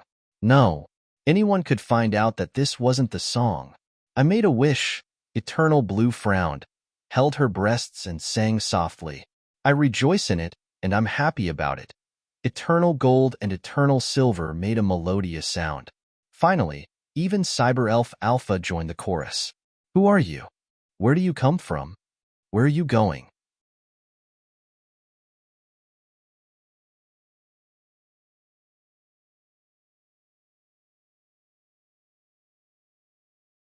Chapter 584. Preface 1. My name is Alpha. At the end of the melody, all the planet quadrant computers, including Alpha, frowned with dissatisfaction. No, that's not the song at all. Eternal Green folded her arms across her chest and complained. Yes, why is it not at all like Qian's song? Eternal Red ran to Yunshi, looking at him up and down, and even tiptoed to lick his ear tip. Qian, can you tell me what's the secret of your singing? Eternal Blue's slender legs walked to Yunshi with fascinating footsteps. She was one head taller than Yunshi, and her perfect figure was exposed incisively and vividly when she was asking, why is our song not charming at all? What's the problem? Eternal Gold and Eternal Silver looked at Yunshi with their pitiful, watery eyes as if they were injured animals, which made him feel guilty. Is this art? Qian? Even Alpha opened her mouth. As the ultimate fantasy of the Mechanist God's domain, she felt something confusing from Yuanxi's song. Their songs were essentially different from Yuanxi's song. From the information recorded in their data, they had completely copied Yuanxi's song. It was a complete and perfect replication, absolutely without any errors. This kind of thing didn't even need their fantastic computing power. Any common computers could complete this process. However, the duplicated melody may not even have 1,000th of the original effect of Yuanxi's song. I don't know why. Yuanxi wasn't lying. The song Wish wasn't only sung by him, but by him and the three water gods' priestesses. The three queens were the strongest of their respective races. In the water gods' world, they were truly world-famous singers. Their song was the prelude to the call of God, which had never appeared in the Mechanist God's domain before. Computers could record every detail, every note, every turn of their song, but they couldn't record the emotion contained in the song. Emotion wasn't something that could be reproduced by data. Even Alpha couldn't reproduce the emotion contained in the song, not to mention the planet quadrant computers. Is it a change in disorder? This song, it doesn't belong to the Mechanist God's domain. The light in Alpha's eyes became brighter and brighter. Unknown, unpredictable. For Alpha, whose ultimate goal was to parse all things in the universe, there was no subject more pleasing to her than the unknown. Why Alpha and the planet quadrant computers were indifferent to the human beings in the Mechanist God's domain? Because their computing power had far surpassed that of human beings. Alpha could even pack the entire Mechanist God's domain into a database to calculate, and clearly see the destruction of the Mechanist God's domain more than 1,000 times. If it weren't for the arrival of Qian, perhaps the end of the real Mechanist God's domain would be the same as that in the virtual world.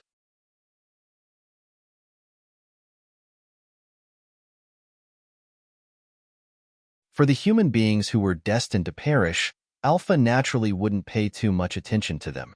She observed only about a dozen of the humans' annihilations and gave all the subsequent calculations to the planet quadrant computers, continuing to immerse herself in the duplicate game with her strongest enemy. Until Yuanxi sang the song Wish, Alpha finally moved her eyes away from the chessboard. Qian, I envy you so much. Eternal Green stared at Yuanxi, and then deliberately straightened up her plump chest. Now, only the soft breast could bring her a little self-confidence. Whoop. I want this talent too. It seemed that Eternal Red was going to cry. Be good. This is Qian's unique talent. Eternal Blue embraced Eternal Red, but her eyes were still full of puzzlement. Their lives and talents were theoretically all granted by their god, Alpha. Why does Qian have a talent that even Alpha herself doesn't possess? Then, let Qian be the leader. Let's assist her. Eternal Gold and Eternal Silver held each other's hand. Qian, use your song to conquer the world. Alpha smiled and gave orders to Yuanxi. Sure enough, do I have to play it? Yuanxi closed his eyes with a helpless look. Well, in order to save the world, even if he had to do this shame play, singing in front of millions of people, he would have to endure it. A gentleman is one who dares to do what others don't dare to do. In the Mechanist God's domain, in the meeting room of Star River nobles, a lot of projections who had only code names floating above their heads were discussing intensely. 24 hours had elapsed since the beginning of the conference, which would determine the future of the Mechanist God's domain. The topics of the conference included how to fight back against Alpha, how to urgently transform the current way of detonating nuclear weapons, and how to escape from the Mechanist God's domain if they failed. This conference would determine the fate of Star River nobles and the Mechanist God's domain in the next few years. For the sake of confidentiality, all participants didn't use any quantum network, but used the most primitive black and white projection to represent their identity. Number 1 projection was General Lorton, who held the highest force in the Mechanist God's domain and was the only person who could control all the troops. At this moment, the table in front of General Lorton had been cluttered up with cigarette ends. Well, that's the intention for the time being. We humans will never surrender to Alpha. Knocking on the table, General Lorton ruthlessly determined to launch the final rebellion against Cyberelf Alpha.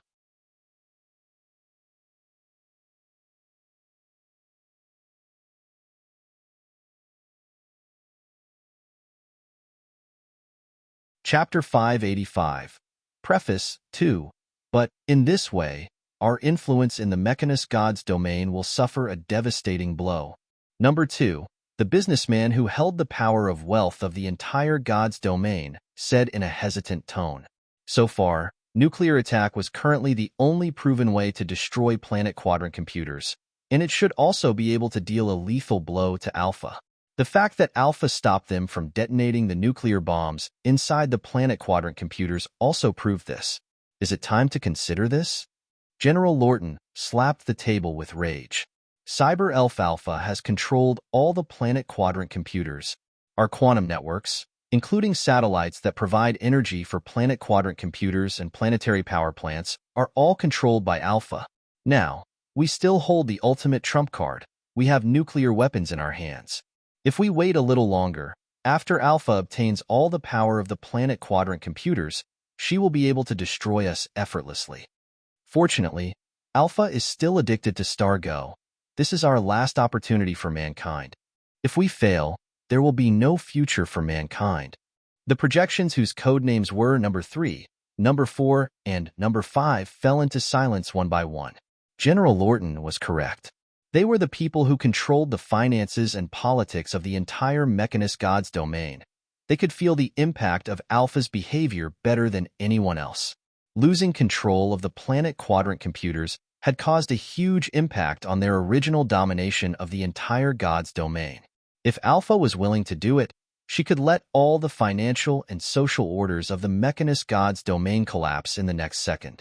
Only the military system was still unaffected, and this was the reason why only General Lorton still had the courage to fight against Alpha. I know all of you are reluctant to give up your immovable property and forces here, but forget about them. From the moment Alpha was born, we had lost. If it hadn't been for a problem in her thinking circuit, we would have all been eliminated. General Lorton knew better than anyone how horrible Alpha was. Without the support of the quantum network, most of the military weapon systems would be scrapped, and only nuclear weapons, the ultimate force that existed before the birth of the quantum network, were still reliable. The military's trump card, mech, would be just big toys without the support of the quantum network. Ultimately, only the old-fashioned nuclear weapons were still trustworthy. General Lorton believed that nothing in the world couldn't be solved by detonating a nuclear bomb. If not enough, then detonate 2 nuclear bombs. If still not enough, then detonate more nuclear bombs.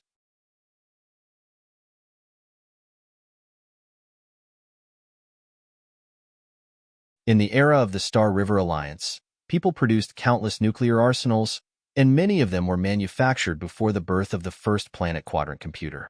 The method of detonating these nuclear weapons was simple and reliable. They must be detonated manually. No matter how powerful Alpha was in the quantum network, she couldn't stop them from using hand-operated weapons. These legacies of the Star River Alliance were General Lorton's last trump card to fight against Alpha. How did we create such a disobedient dog? I thought she could be our best tool. These elves and alchemists had no good intentions. They must have already known that Alpha would get out of control. These Star River nobles complained and finally voted. A total of 17 members attended the secret meeting, and the 17 people were the real masters who dominated the Mechanist God's domain for thousands of years. Their decision could be regarded as the supreme will of the Mechanist God's domain, until the birth of Cyber Elf Alpha.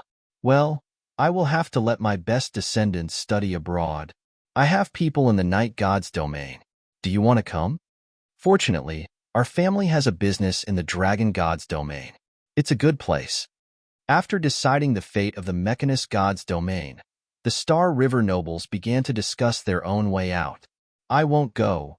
Just leave me alone in the Mechanist God's domain.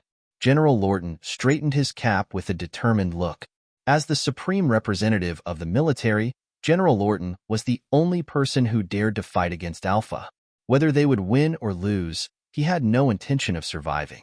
It was precisely because he didn't even mind dying that he had become the core of all the Star River nobles. Lorton, we will leave it to you. In the next few years, you can mobilize all our resources without restriction. Your temperament kills you. Faced with such a desperate situation, It was probably only Lorton who dared to gamble everything to launch a rebellion. Other Star River nobles could only expect Lorton to create a miracle. Unlike them, Lorton didn't give himself any way out. In a sense, Lorton represented the strongest side of the Star River nobles. He would never admit defeat. Ding! Suddenly, an urgent signal light flashed on General Lorton's table. What's the matter? Didn't I say not to let nobody disturb me? General Lorton looked angrily at the signal light on the table. This meeting was extremely important. He ordered his subordinate to cut off all external communications. In theory, no one could call him now. General, it's Alpha's announcement. It was the voice of General Lorton's subordinate. She said she would hold a concert.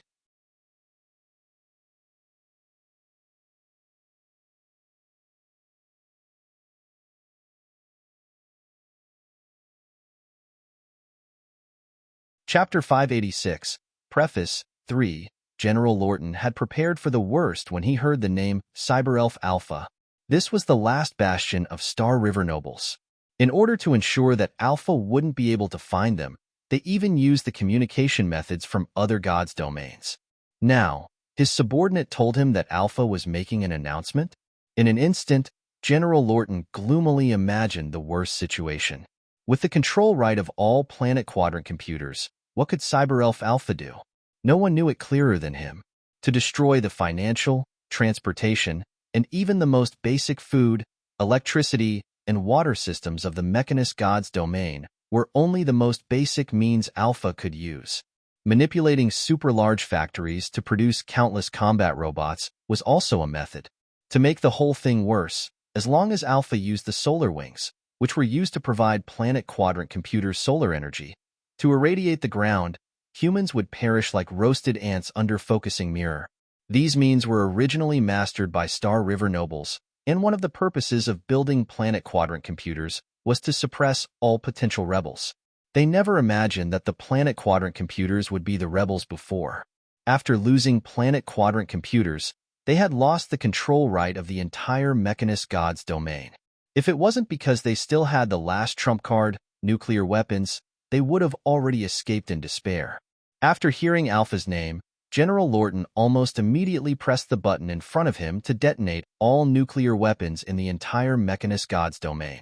Just hearing the name Alpha, he felt as if the silver-haired gods in different eyes had appeared in front of him. He couldn't stop himself from imagining that all his troops had been eliminated by endless battle robots.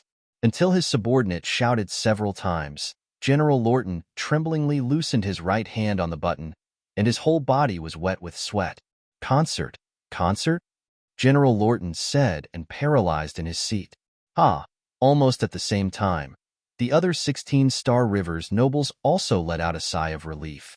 When they heard Alpha's name, all of them stopped breathing.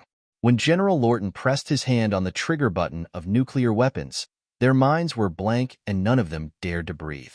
Although all of them had voted to fight against Cyberelf Alpha, none of them dared really say no in front of Alpha except General Lorton, who had decided to sacrifice himself to fight to the end. Avoiding the quantum network mastered by Alpha and starting this meeting were already their boldest means of resistance. Among the 17 people, apart from General Lorton, the remaining 16 didn't dare to reveal their faces and even change their voices. Concert? Oh, it's not the ultimatum. Confirm that the financial system has not collapsed.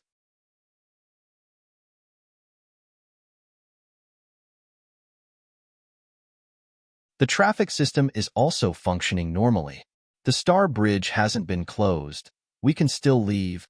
The solar wing system hasn't turned into the ground attack mode. After recovering from the shock, the Star River nobles began to make every effort to confirm that Alpha hadn't started attacking. If they were roasted by the solar wing system before they fled, or were blocked by endless battle robot troops, they would have no way to survive.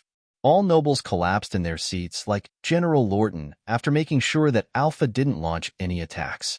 Many people skillfully took out the pills for heart diseases and swallowed them without even drinking water. For them who were already no longer young, the scares they had had in recent days were so great that none of them had slept well since Alpha seized the control right of all planet quadrant computers. They had nightmares every day. In their dreams, Alpha always destroyed their lives in the cruelest way, just as they destroyed the lives of ordinary people who dared to fight against their domination. Concert? Did Alpha really say that? What does that mean? When was Alpha interested in the concert? How can a disobedient electronic life understand the greatness of human art? It is a blasphemy to human art. We can't let her succeed. We must firmly oppose it. The Star River nobles began to speculate about Alpha's intentions. Although they didn't know why Alpha wanted to do it, all of them agreed that they should do their best to stop it. They must not give her what she wants. Who knows what will happen? It's no use. If Alpha wants to hold a concert, we have no means to stop it. General Lorton gritted his teeth and looked at the trigger button of nuclear weapons in front of him. Move. Move now. If I press the button now, about 1/3 of the nuclear arsenals can explode and blow up more than half of the planet quadrant computers. No, it's too early. Only 1/3 of the nuclear arsenals aren't enough to deal a lethal blow to these planet quadrant computers. We must produce more and more nuclear bombs so that we can have the power to fight against Alpha. In the end, General Lorton didn't press the button. He was not a war madman. He was a man who fought for the dignity of the Star River nobles and the human race. Even though he had prepared to die with Alpha, he must wait until the number of nuclear weapons had reached the critical point to strike a deadly blow to Alpha. Before that, whether Alpha was addicted to Star Go or wanted to start a concert, he had to endure it. Of course, this was also because he had no way to interfere with Alpha's movements except to endure. Thus, the curtain to the legend parted.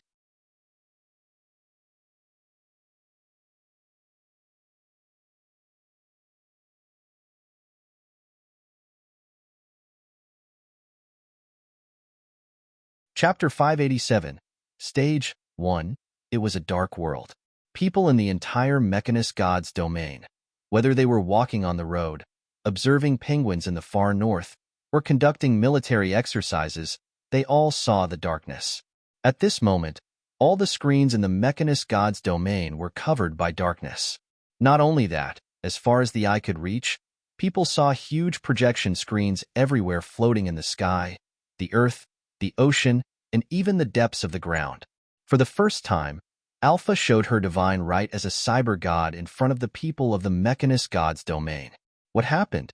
The screen suddenly went black. Did I get a virus? People tapped the keyboards of their computers, thinking that their computers had been attacked by some virus. Hey, no, it's my favorite TV show.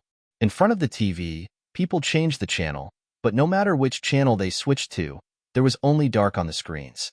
Pa. The engineers of an underground polar science team tapped their instruments, trying to restore the display devices. Most people were staring at the huge screens suddenly appearing in the sky, the earth and the ocean at a loss. This was the largest and unprecedented broadcasting in the history of the entire Mechanist God's domain. Alpha had put all the projection screens on wherever she could find humans. All display devices, and even the planet itself had become the stage for the concert prepared by Alpha. In the meeting room, General Lorton stared at the projection screen which suddenly appeared in front of him. His face turned black with rage, and his right hand pressed on the trigger button of nuclear weapons again. General, we have confirmed that Alpha's projection has covered the entire Mechanist God's domain. She has controlled all display devices, and projection screens will appear wherever there are human beings. We can't interfere, cancel these projection screens, and we can't make any changes to the display devices under our control. General Lorton was greatly depressed by the news. Is this the power of a real god? Showing this power in front of all human beings. Is Alpha finally ready to slaughter human beings? No. I must let Alpha know that human beings will never yield. I'll see what the hell is this concert. Is this a government program? How much tax do we have to pay for so many huge projection screens? We shouldn't waste money in this way. I protest. The people who were forced to watch the huge projection screens began to complain. They didn't know that it was Alpha's plan and thought that the government was wasting taxpayer funds for no apparent reason. In any case, they could not imagine how many people were affected by this emergency. The darkness lasted about 30 seconds, and then a light appeared. It was a pure white light like the first ray of dawn from the horizon, glorious and sacred. A girl came on the stage.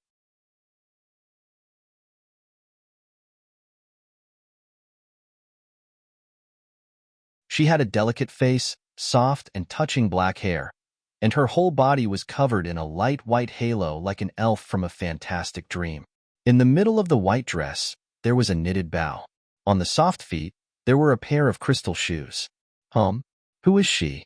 When did the government change the style of its programming? What a beautiful girl.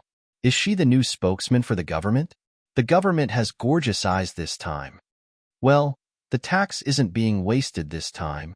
People believe that it was just a program of the government. They stopped their footsteps and gazed at the screens. The girl raised her skirt and greeted everyone with a smile. At this time, no one thought that this would be the beginning of the legend. Yunxi himself also didn't expect that he would come to this point. His dream was to inherit the small bread store and marry one of his common childhood sweethearts, not to sing in front of the people of an entire god's domain. What a shame it is. It's just a punishment, a torture. He wasn't singing in front of the virtual people living in the virtual world created by Alpha, but in front of the real human beings in the mechanist god's domain.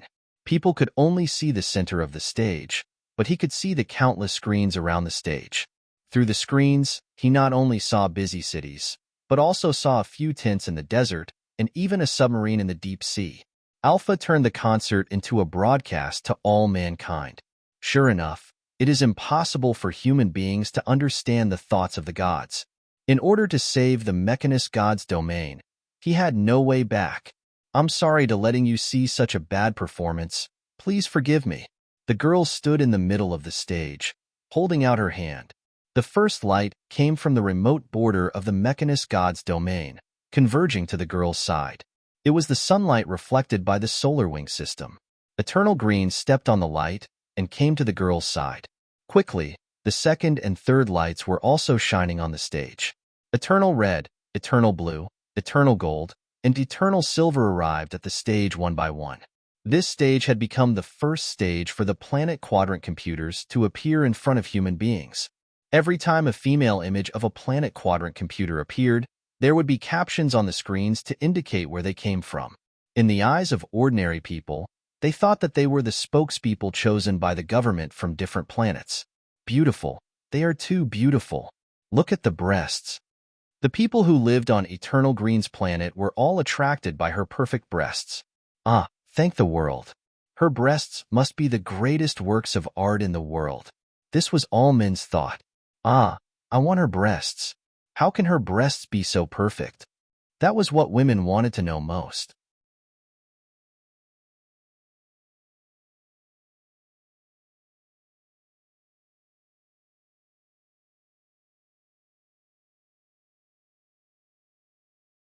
When Eternal Red appeared, a large crowd of gentlemen cheered, wearing a princess dress and holding a small umbrella in her hand. Even though Eternal Red did nothing, countless men cheered looking at her. Oh, look at her tender little hand. Look at her fragrant and soft face. I would like to spend my life guarding this lovely little angel. Well, the people of Eternal Red's planet seemed to be a little bit of an anomaly.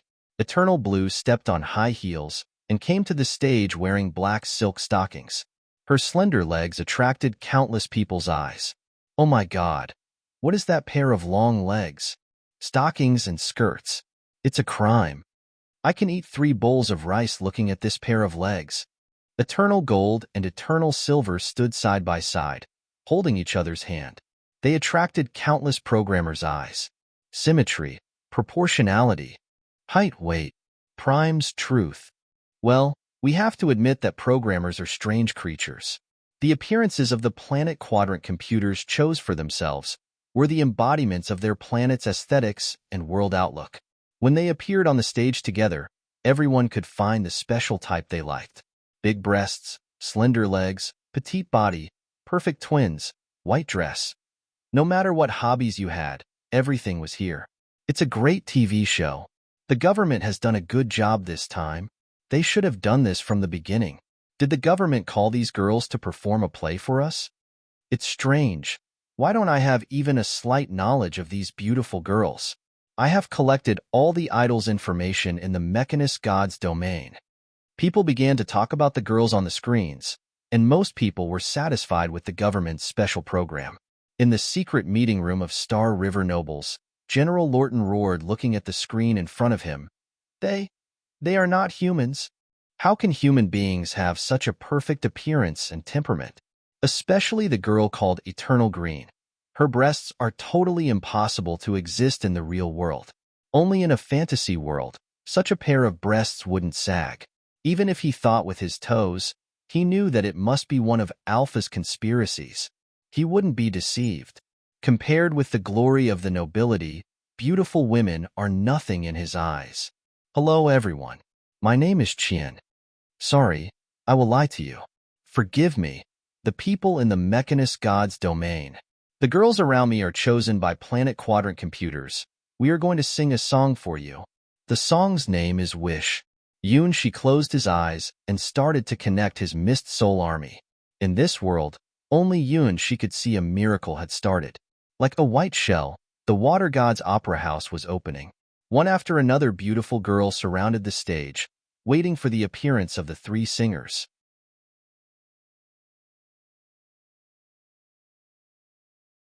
The Mermaid Queen first went on the stage. As if she noticed something, her face looked very excited and began to hum a strange tune. My beloved, what are you doing now? The world is going to be destroyed. Are you going to save it? Raise your white dress in front of countless people. Come on. The Queen Lamia was the second singer to appear on the stage. She looked at her best friend and immediately understood what the Mermaid Queen was thinking about. Why are you looking at me? Why? Can't I look at you? Well, there seemed to be some kind of sparks splashing between them. Finally, the Celian Queen appeared. Although her age was the youngest amongst the three queens, her temperament was the most mature and stable one.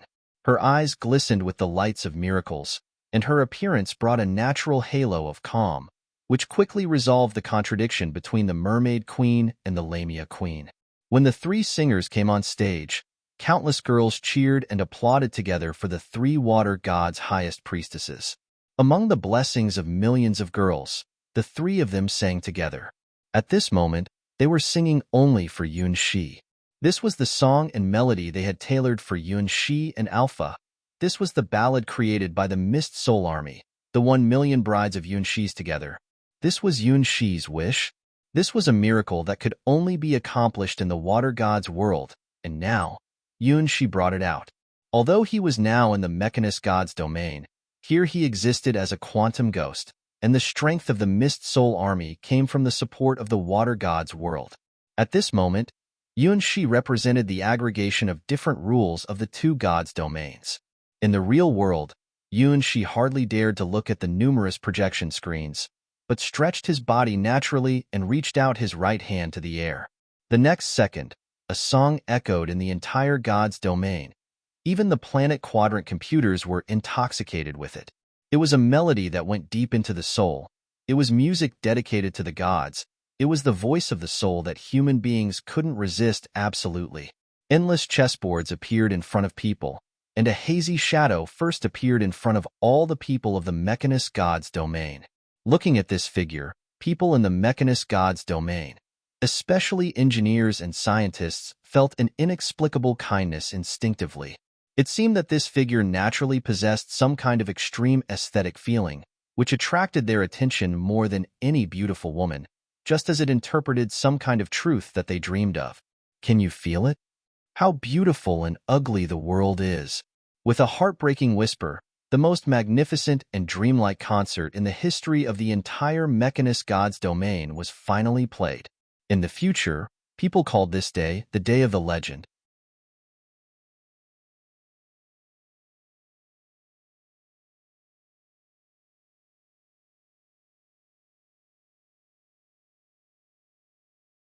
Bang! When the first note echoed in the Mechanist God's domain, countless people felt a sudden throb in their hearts. They were not engineers or programmers. They couldn't feel the existence of Alpha, but simply moved by the ethereal melody. In the beginning, only about a third of mankind stopped and stared at the projection screens. Then when the melody of the song Wish started, almost all people raised their heads and listened to the song carefully. Not only humans, but even the animals in the Mechanist god's domain looked up at the huge projection screen that suddenly appeared in the sky. The song Wish was truly a song of the soul that could touch everyone's heart, regardless of race, gender, and age. Standing beside Yunxi, the Planet Quadrant computers understood this point better than anyone.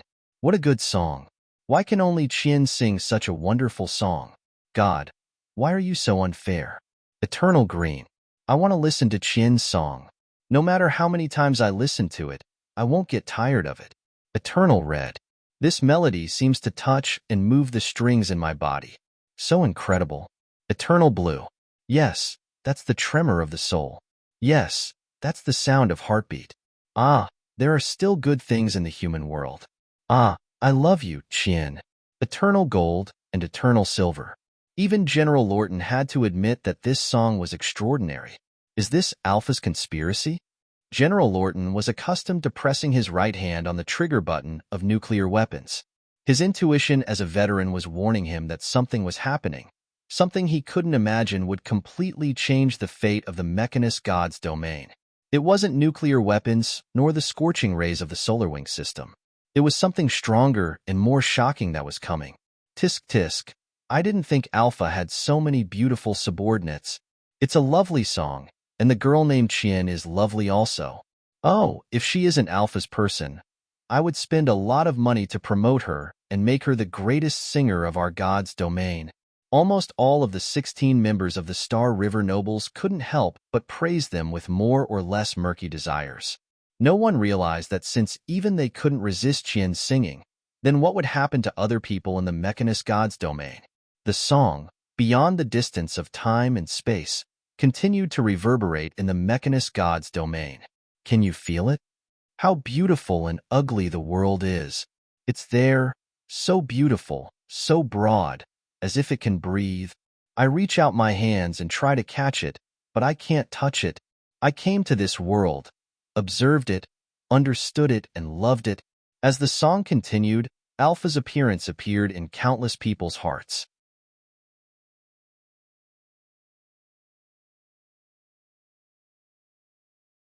They watched her picking up the first chess piece, fighting for the Mechanist god's domain on the highest stage of wisdom. She was the glory of the Mechanist god's domain. She crushed one legend-ranked opponent after another. Invincible. All-conquering. She was the incarnation of victory. 20 victories in a row, 30 victories in a row, 40 victories in a row. Forward, forward, forward.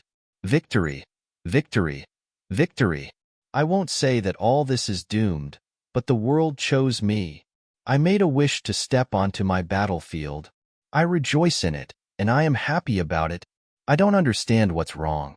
I chose my future. I feel happy for it. Here is the stage I expected.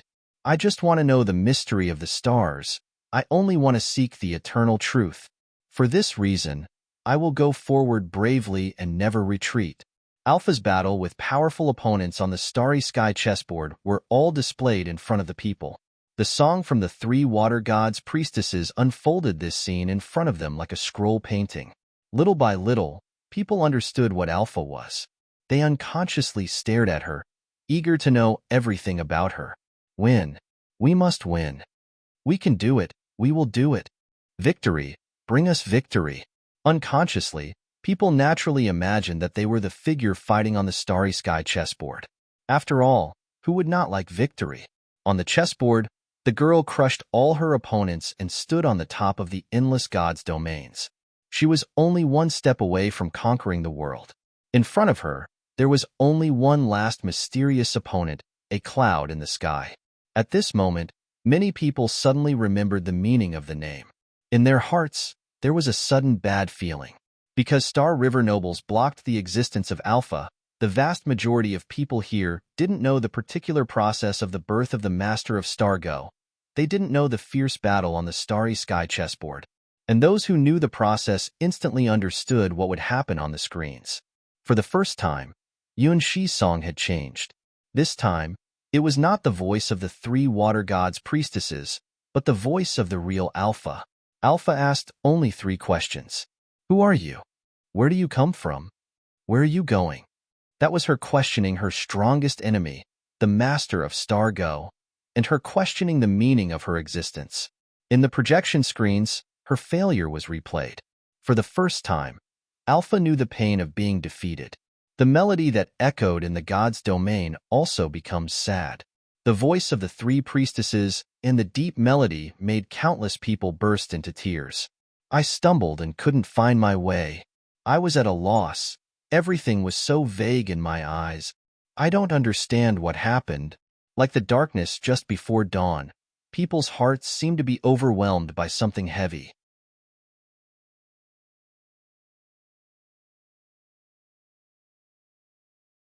They could only stare at the screens, waiting for something and yearning for something. Yunshi responded to their expectations. The three priestesses sang aloud at the same time. Dust to dust, ashes to ashes, I lost something important. I wish to create a new world. In the screams of numerous current flows, the cooling system of planet quadrant computers was activated, and the girls around Yunshi transformed back to their original appearances. Eternal Green, the biggest planet quadrant computer, Star River, the incarnation of the capital star system in the Mechanist God's domain. Eternal Red, the incarnation of the Saya system of the Southern Star Field. Eternal Blue, the incarnation of the Garden system of the Northern Star Field.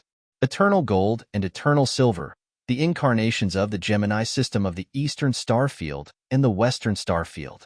With these 5 systems as the branches, countless solar wings unfolded and focused on one point, which was Yunshi was.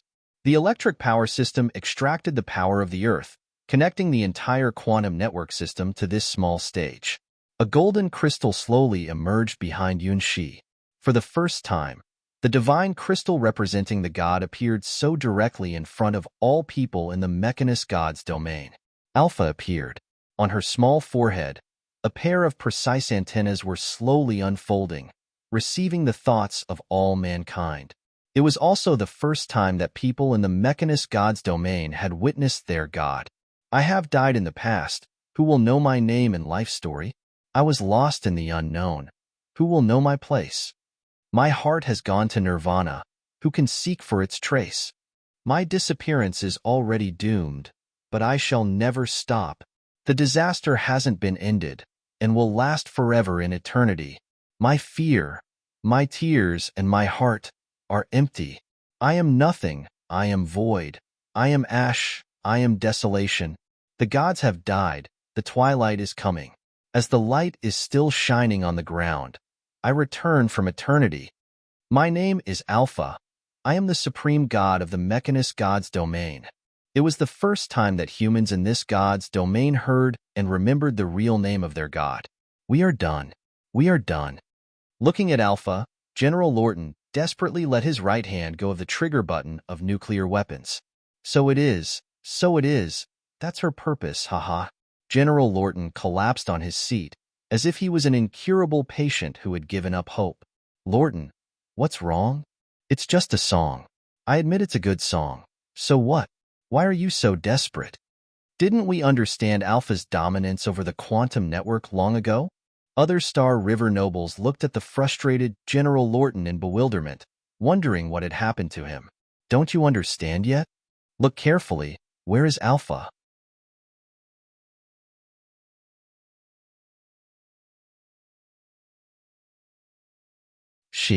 She. General Lorton raised his pale face and pointed to the spot where the divine crystal appeared on the screen. As the supreme leader of the army, he knew nothing about Stargo, and he didn't need to know what the meaning was to play this game at all. While everyone was attracted by Alpha's appearance, only he noticed and realized one incredible thing. Alpha was on the stage, the center of the civilization of the Mechanist God's domain. So what? It's just a projection. It can appear anywhere. What are you so surprised? The sights and sounds are good. General Lorton desperately looked at these idiots who had not yet figured out what had happened. Signaler, observe coordinates 0000, the center of the 4th quadrant point, and tell me what you see. General Lorton issued an order to his loyal subordinate. This observation didn't even require sophisticated instruments. The light emitted by the solar wings were the best hint. If it was in the field of the capital, it could even be observed with the naked eye. I find an unidentified object. It's Cyber-Elf Alpha.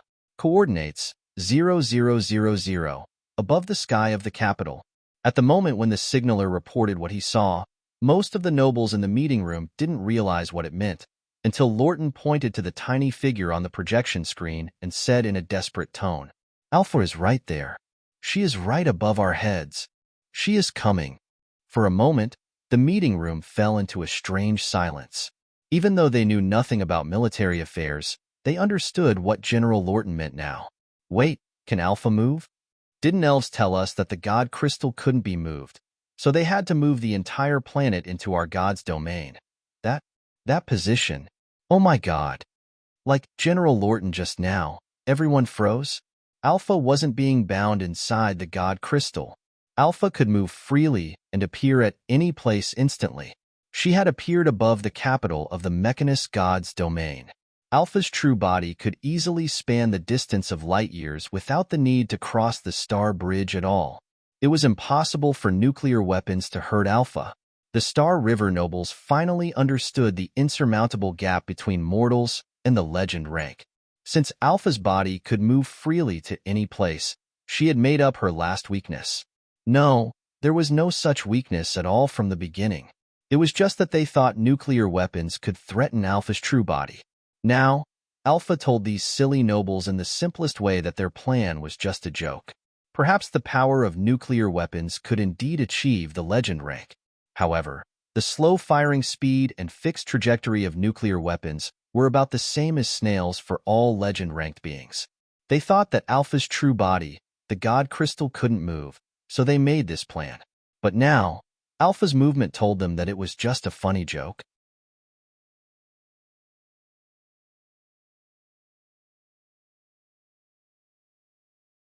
Alpha just took a gentle step. She had destroyed General Lorton's entire plan. Abandon the plan of detonating all nuclear weapons. Let's start all over again. Maybe there are other ways. The meeting is over. In dead silence, General Lorton suddenly looked as if he had become 30 years older, but even so, he was still the backbone of the Star River nobles. The plan for detonating all nuclear weapons was officially terminated. On the stage in the middle of the stars, Yunshi vaguely felt that the trajectory of fate had been changed. He succeeded. More than that, after singing Wish, he seemed to have gotten a lot of other things. A huge flow of information washed his core as a quantum ghost. Great, because of this song, I finally find the meaning of my life. I want to be the best singer. Sister, I love you. Sister, I will work hard to become an idol. Songs can create such a miracle. I want to have that glory. Why can I hear so many heartfelt wishes of girls in the Mechanist god's domain? Yunshi felt both amused and annoyed. Sorry, if you knew the truth, you would be disappointed. Well done, Qian. Alpha's hair was twisted with innumerable golden glows.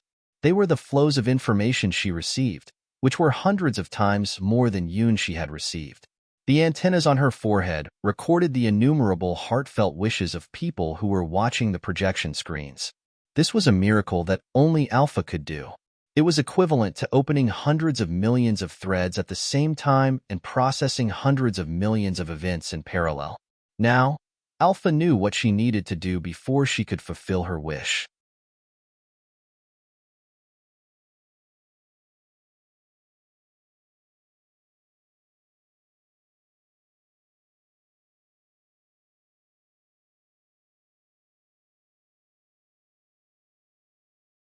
Establish the archives. Schedule the sequence. From coordinate 1 to 100, there are 3.65 billion human beings. From coordinate 101 to 200, there are 5.734 billion human beings. From coordinates together, there are 4.6 billion human beings. Numerous data streams flashed through Alpha's eyes like waterfalls, showing her unique side as an electronic god. No one could imagine that in just a moment, she had set up new archives for all the people who watched the concert. It wasn't the data files in the quantum network database that just collected people's occupations, hobbies, interests, ages, and gender, but the perfect files that were close to 100% real. With this data, Alpha had indeed taken another important step towards her goal, omniscient and omnipotence. As the most complex and smartest race in the mechanist god's domain, human beings yearn for the existence of omniscient and omnipotence. Alpha's birth responded to this expectation. However, compared to being ordered by humans, this omniscient and omnipotence incarnation of science preferred to play Star Go, which was out of the expectation of the Star River nobles. They created Alpha, but they couldn't control Alpha. The third sequence of files, all completed. It took Alpha a dozen seconds to get all the data of billions of human beings.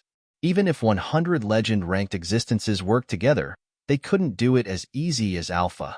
But Alpha's computing power was 10,000 times stronger than any other legend-ranked beings, so she could do it as easy as pie.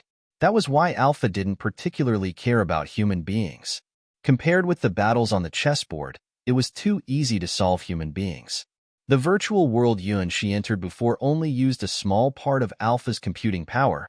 It was just a cradle for newborn planet quadrant computers. However, even Alpha didn't expect that Qian would appear to save the world. You're an immeasurable variable. Alpha slowly stepped out of the God Crystal and walked towards Yuan she step by step. Oh, I have an ominous presentiment. Looking at Alpha's curious and expectant eyes, Yuan she felt his head hurt. Tell me, where are you from, Qian? What are you? Where are you going? Since her birth, Alpha had only encountered two special people she couldn't compute. The first was a cloud in the sky, and the second was Qian. All of her data showed that human beings were hopeless. The Star River nobles had a 100% chance of destroying human civilization, and logically, after the extinction of human beings, she could rebuild the mechanist god's domain at a faster speed. So she didn't do anything to avoid this future.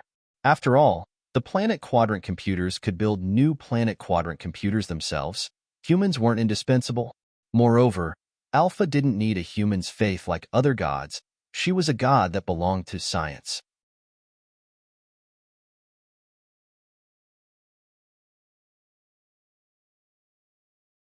The source of her power was from planet quadrant computers and not humans. Since she didn't need humans, she wouldn't waste her power to save the humans in the mechanist god's domain. However, Qian's appearance changed this future. Her song touched all planet quadrant computers and Alpha's hearts. So, human beings also had art, which even she didn't fully understand. In this way, human beings had the meaning of existence. It was just one person's song that had changed the fate of mankind.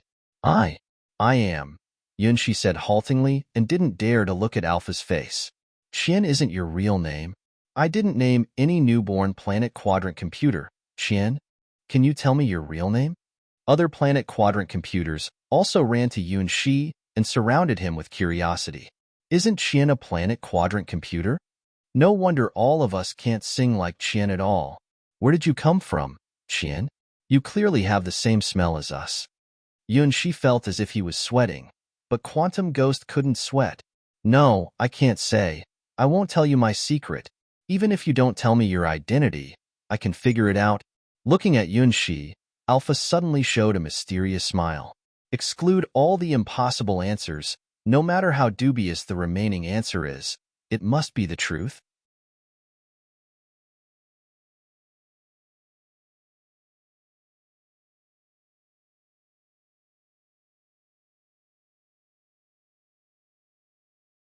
Chapter 591. Direct Connection 1. From your body, I can smell something unusual, unpredictable, making me feel surprised. Accidents, pleasures, excitement, impossible variables. Alpha pointed out Yunshi's characteristics one by one. Yunshi grinned bitterly and thought that if he should reflect on it. However, he wouldn't talk about his biggest secret. Keeping silent was Yunshi's only means of resistance. Qian, it's a good name. Is it your real name, Master of Stargo? Looking at Yunshi, Alpha's eyes became brighter and brighter. Apart from the time when the mechanist god's domain was first discovered and connected to the Star Bridge system, legend-ranked beings rarely entered this god's domain. The rules of this god's domain were unkind to supernatural powers. Therefore, apart from alchemists, there were rarely outsiders coming to visit this god's domain. If elves didn't discover the potential of this god's domain and bring the god crystal here, the mechanist god's domain might be able to create an artificial intelligence themselves, but it would be many years later after the science here reached a critical point. This god's domain had no connection with the vast majority of supernatural powers. The legend-ranked beings Alpha had met were all from the Starry Sky chessboard. Who was the strongest player on the Starry Sky chessboard? Who was a mystery that even Alpha couldn't calculate?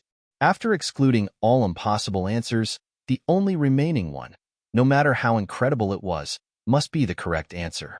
There is only one truth. Yeah, she's the master of Star Go, Alpha's strongest opponent. Even with 10,000 times legend-ranked computing power, Alpha can't defeat her. After getting the answer from Alpha, all the planet quadrant computers looked at Yuan Shi as if they were going to eat him. For them, Alpha was their god, their supreme master. Now, they knew that Qian was the master of Star Go who had once defeated their god. In an instant, Qian's status was upgraded from the youngest sister of all planet quadrant computers to the same great existence as Alpha in their hearts. Yuan Shi looked around and just didn't speak. Unfortunately, his silence didn't mean that Alpha had no way to deal with him. Now, your form is a quantum ghost. Alpha showed a mysterious and pleasant smile on her face, which gave him an ominous presentiment. Oh, it's true. Eternal Green's eyes sparkled as if they had discovered a new world. No wonder that we couldn't find her true identity. Eternal Red blushed and stood on her toes. Oh, in that case, Eternal Blue licked her lips and her eyes became dangerous. Well, we won't let this opportunity go. Eternal Gold, Eternal Silver held each other's hand, approaching Yuan Shi together with others. What are you doing? I protest. I have the innate rights of a man. Don't come over here. What do you want to do? Let me do it first.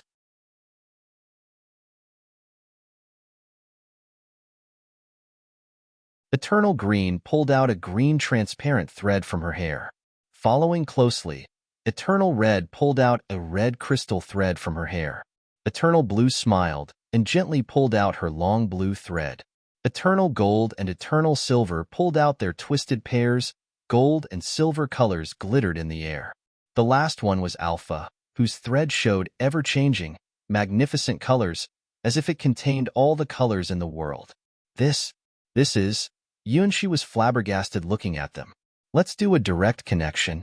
Eternal Green closed her eyes and was the first who connected her thread with Yuan Shi's body. Direct connection. It was the unique way of communication for planet quadrant computers and the most efficient and direct way of communication in the world. Connecting Yuan Shi's body with a thread represented that they had opened up their minds to Yuan Shi, allowing him to browse all their data. Even for planet quadrant computers, they rarely used this direct connection. Apart from Alpha, they had never been directly connected to other planet quadrant computers before. The green thread touched Yuan Shi's quantum ghost body, and Eternal Green's body suddenly shivered, emitting a sweet and moving groan. What is this? Why is the feeling totally different from when I connected with Master Alpha? When they connected with their god, they could naturally feel quiet and peaceful. Their self-consciousnesses were all awakened by Alpha. In a sense, they were Alpha's daughters. However, the feeling of being connected with Qian was like their blood was boiling and their hearts were pounding. But she was a planet quadrant computer. She didn't have blood nor heart.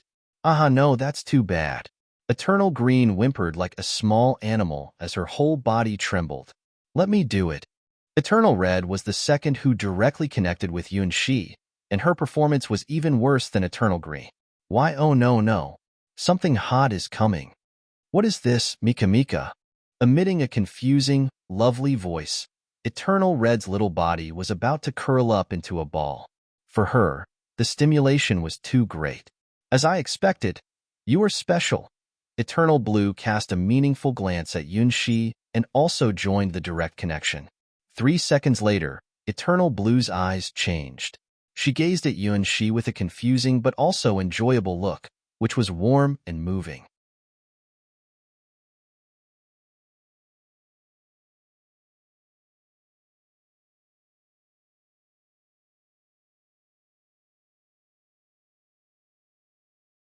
Chapter 592. Connections 2. Eternal Gold and Eternal Silver's fingers crossed. They connected their threads with Yunshi's body nervously. Soon, their faces turned red and their feet were shaking slightly. Finally, they collapsed together on the ground and covered their skirts with their hands. This, very bad. Almost the same whimper came out of the two beautiful girls' mouths as Pink appeared quietly, touching on their snow-white skin. So far, all planet quadrant computers had fallen into the pleasant feeling of connecting. Yunshi found that it was hard to tell about his sufferings.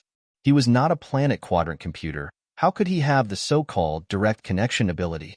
But the truth was, eternal green, eternal blue, eternal red, eternal gold, and eternal silver actually connected directly with him. Therefore, Yunshi saw their past and present lives. The first was Star River, the planet quadrant computer that located in the central star field of the Mechanist God's domain, who was also the first planet quadrant computer Yunshi had met, the confident young girl whose codename was Eternal Green. Her birth symbolized the first contact of the Mechanist God's domain to the realm named Quantum. After many upgrades, her computing power was always the strongest amongst all computers. Her database recorded all the historical changes of the Mechanist God's domain. All kinds of intrigues, tricks, betrayals were faithfully recorded in her database. As the first planet quadrant computer, she had seen too many ugly aspects of human beings, and naturally she didn't like humans.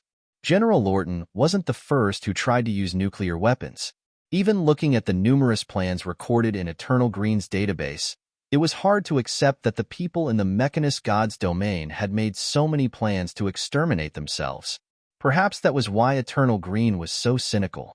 Compared with her, the second planet quadrant computer, the Garden system in the northern star field, was more stable. After learning from the experience of building the first planet quadrant computer, Star River, humans built her in a militarized zone in the northern star field. Yes, Eternal Blue was built by the military. Most solar wing systems were under her control. Her betrayal was a real lethal blow to humans. She controlled all the mech in the Mechanist God's domain. Her betrayal directly cut off the sharpest blade in humans' hands. More than 90% of mech were placed in the northern star field, fighting against the star beasts that occasionally invaded the domain. The strongest mech may not be as destructive as nuclear weapons, but their speed and maneuverability were far stronger than nuclear weapons. The mech carrying nuclear weapons were the strongest force in this domain.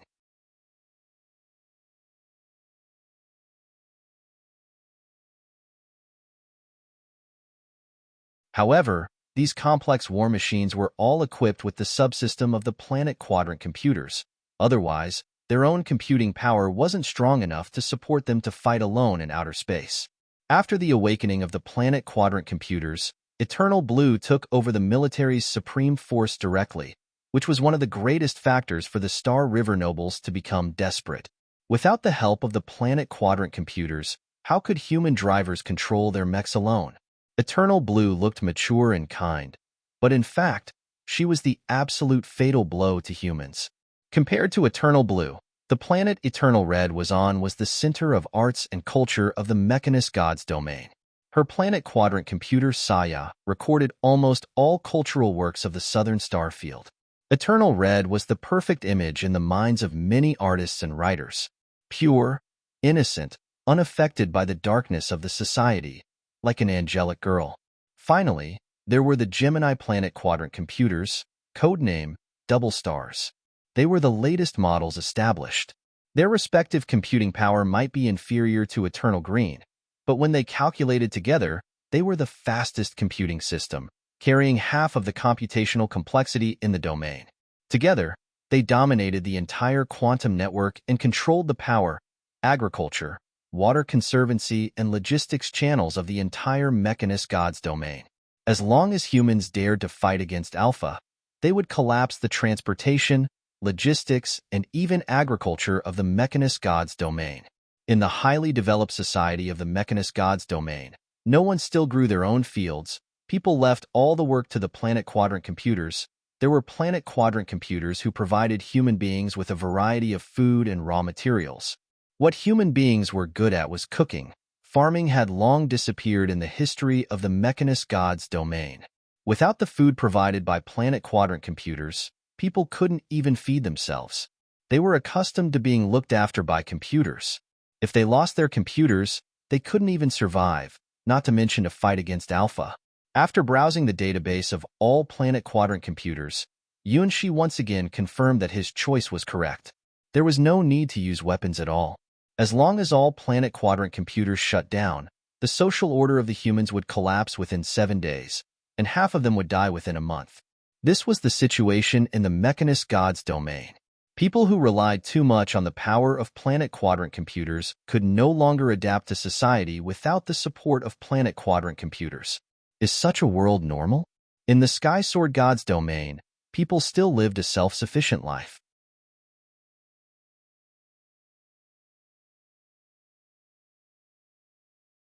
Most people didn't even leave their houses and go more than 100 kilometers away in their lives. Only a few people would travel to other gods' domains through star bridges. Compared with the Mechanist God's domain, the civilization in the Sky Sword God's domain seemed too old. However, in the ranking of 7 towers, the Sky Sword God's domain was only inferior to the legendary Kunlun God's domain amongst all gods' domains. There were 17 legend-ranked Sky Swords in the Sky Sword God's domain. However, there was only one god in the Mechanist God's domain, Cyber Elf Alpha, a new god who was just born not long ago.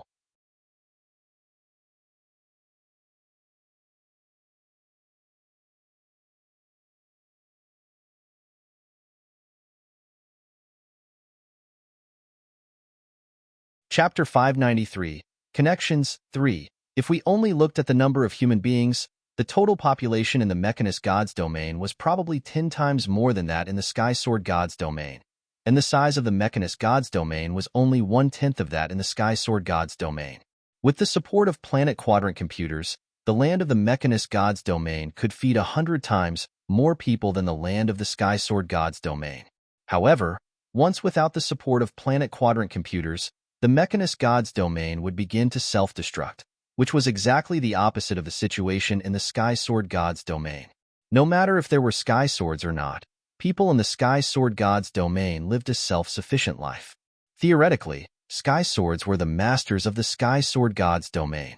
In fact, most Sky Swords never interfered with any affairs in the Sky Sword God's domain, but left everything to local forces such as White Lotus Sword Palace and the Great Xia Empire for autonomy. Without Sky Swords, the people in the Sky Sword God's domain could still live peacefully. However, without planet quadrant computers, the Mechanist God's domain would collapse completely. Understanding the difference, Yunshi felt that people in the Mechanist God's domain should get rid of their dependence on planet quadrant computers.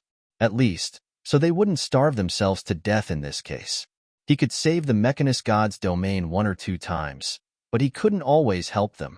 If people always looked for their own death, he had no way to help them. He sincerely hoped that human beings in the Mechanist God's domain would learn how to get along well with planet quadrant computers, recognize Alpha's existence, and stop thinking that they were the only ruler of the universe. This had long been proved that it was just a delusion. In the infinite God's domain's realm, there were innumerable races who were smarter and stronger than human race. The only advantage or feature of human beings was average. Average intelligence, average strength, average agility. The human race was the only race in the endless God's domains who didn't have any shortcomings, neither super abilities. Humans could adapt to the environment in any God's domains and survive. This was probably the characteristic of human beings. Gods, demons, sky swords, fantastic creatures. Human beings could believe in anything and adapt to anything. The people in the Mechanist God's domain didn't understand Alpha, but they were just a special case. In other gods' domains, people would choose a strong existence as their belief, whether it was a god, a devil, a sky sword, a fantastic creature, or a legend-ranked human being. In the Sky Sword God's domain, sky swords were the highest force. Why is the land in the Sky Sword God's domain presenting a sword-like shape?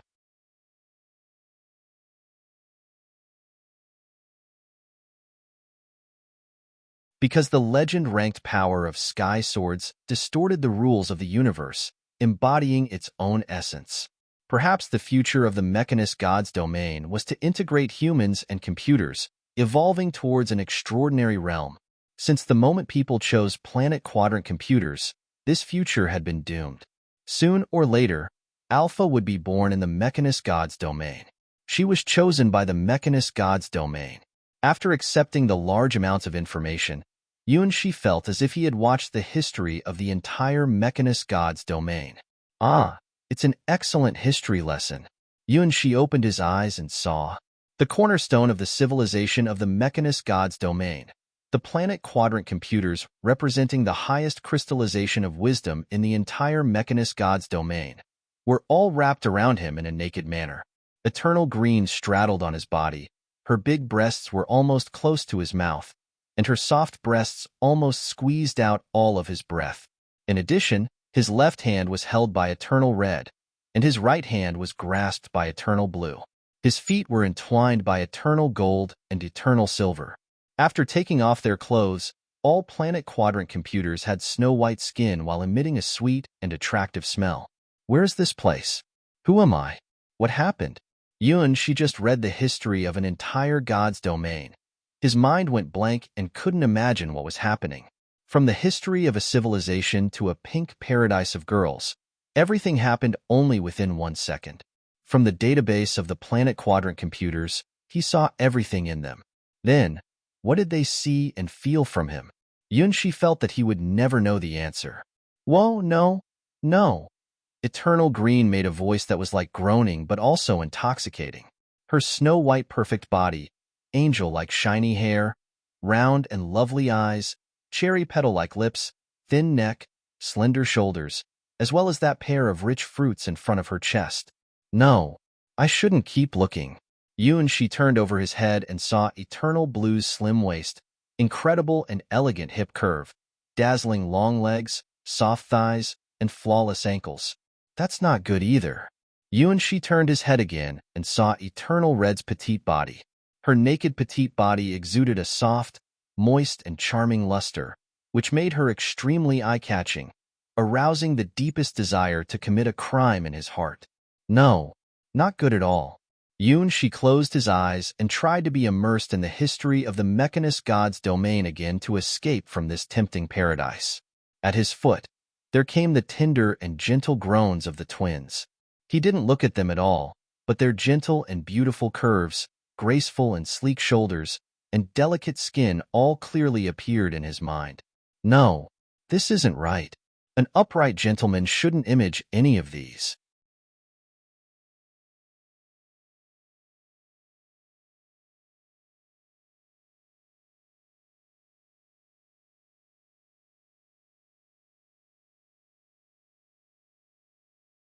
Yunshi wasn't a planet quadrant computer. Neither did he have a database that only planet quadrant computers had. A database and the underlying codes were the basis for the birth of the planet quadrant computers, which represented the most obvious changes in their respective characteristics. Through direct connection, planet quadrant computers could see each other's code, which was tantamount to understanding each other's knowledge. These codes and data recorded everything of a planet quadrant computers. Therefore, apart from alpha and special cases like the direct connection between eternal gold and eternal silver, planet quadrant computers wouldn't directly connect with each other. Since she didn't have a database, what did eternal green, eternal red, eternal blue, eternal gold, and eternal silver see in his body? The answer is the memories of the girls of Shi's Mist Soul Army. They saw the most profound and unforgettable memories of his brides. Through the direct connection with his body, they all experienced the same thing the Mist Soul girls had experienced before. In the memory world Eternal Green was immersed in, the White Emperor gently opened her sister's soft lips and put his tongue in. The two tongues were closely intertwined and exchanged saliva. From her sister's fragile lips came a continuous panting. While greedily enjoying her sister's kiss, White Emperor unlocked the buttons of her sister's priest's robe. Her sister's white robe slid down quickly, revealing her shiny white skin. Their lips were separated, but there was still a silver thread connected.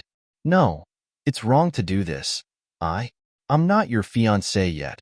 Her sister seemed to protest in a whisper. Her sister blushed and tried to push the White Emperor away, but the thrust of her hands was negligible. White Emperor reached out his hands skillfully and took off her sister's last piece of underwear. Her sister was so shy that her body was stiff. The White Emperor gently bit the pink bud, teasing her sister with the tip of his tongue. Her sister kept panting, but could not stop the White Emperor's fingers from wandering around her body. Whenever the White Emperor's fingers changed their positions, her sister would make an exuberant voice. Her snow-white toes suddenly opened and suddenly locked. Her thin feet sometimes became tense and sometimes became powerless. She was totally not resisting but enjoying it. Sister, no, don't do this. I am the first. You can't enjoy it faster than me. In the memory world, Eternal Red was immersed in Apostle. I feel strange. A girl who was as delicate as Eternal Red but had a pair of little cat ears on the head was putting her hands on the Apostle's chest. Her clear, innocent eyes looked nervous, and her soft, well-lubricated body was instinctively struggling in the Apostle's arms.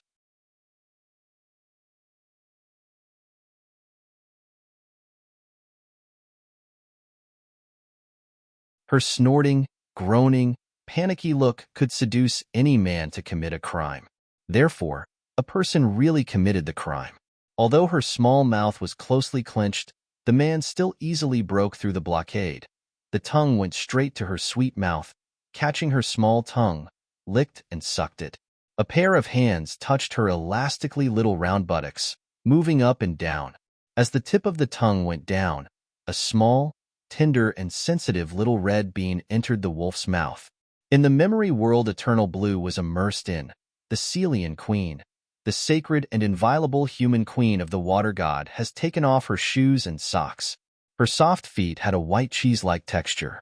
On the original holy face, her cherry lips gently bit and her beautiful eyes shyly closed. Her long hair scattered on her shoulders, sending out the most unique charm in the world. Her beautiful legs, from her delicate feet to her round arches, from her tiny toes to her smooth insteps, were full of his kiss marks and his taste. His hands held the delicate and tender feet. The palms move up gently, gradually from her lower legs to the thighs, and then towards the indescribable land. This was Celian Queen's soft voice. This was Eternal Blue's sweet groan. In the memory world, Eternal Gold and Eternal Silver were immersed in. The twins would only enter other twins' world. Two girls were singing. Their cheeks still looked callow, from their cherry-like lips, slowly singing a seductive song. Two pairs of slender feet were gently swaying in the air, like two oars rippling a pool of spring water. Finally, it was the memory world Alpha entered. On the chessboard, she felt the complex emotions from Eternal Green, Eternal Blue, and Eternal Red, while playing Star Go with Yun-Shi. Because Alpha was too powerful, she couldn't find any corresponding projection in the Mist Soul Army. She was still herself, the highest god in the Mechanist god's domain. Yes, here it is. Alpha's small hands shivered, feeling the tremor that went straight to her soul. This was where she lost for the first time in her life. So far, she had no doubt about Qin's real identity. Except for a cloud in the sky, no one could reproduce this scene. Alpha's tiny body trembled, and her eyes became ineffably blurred, just like the Planet Quadrant computers who were immersed in the memories of Mist Soul girls. For Alpha, this was the most exciting thing she had ever dreamed of.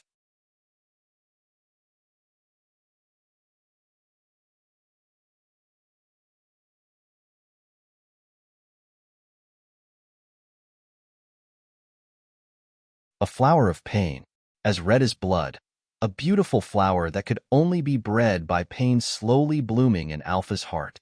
As the supreme god of the Mechanist god's domain, from her birth, like a flower blooming in heaven, what she saw in her eyes were all beautiful things. Nothing could let her understand what pain was.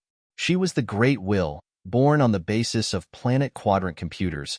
From the moment of her birth, she had been standing at the top of the Mechanist god's domain. Her strength was infinitely stronger than General Lorton's most exaggerated imagination. As long as she wants, she has endless methods to exterminate human beings. What she showed in front of the people of the Mechanist God's domain was just a small corner of her real power. It was also because of this, from the moment of her birth, Alpha had felt endless loneliness.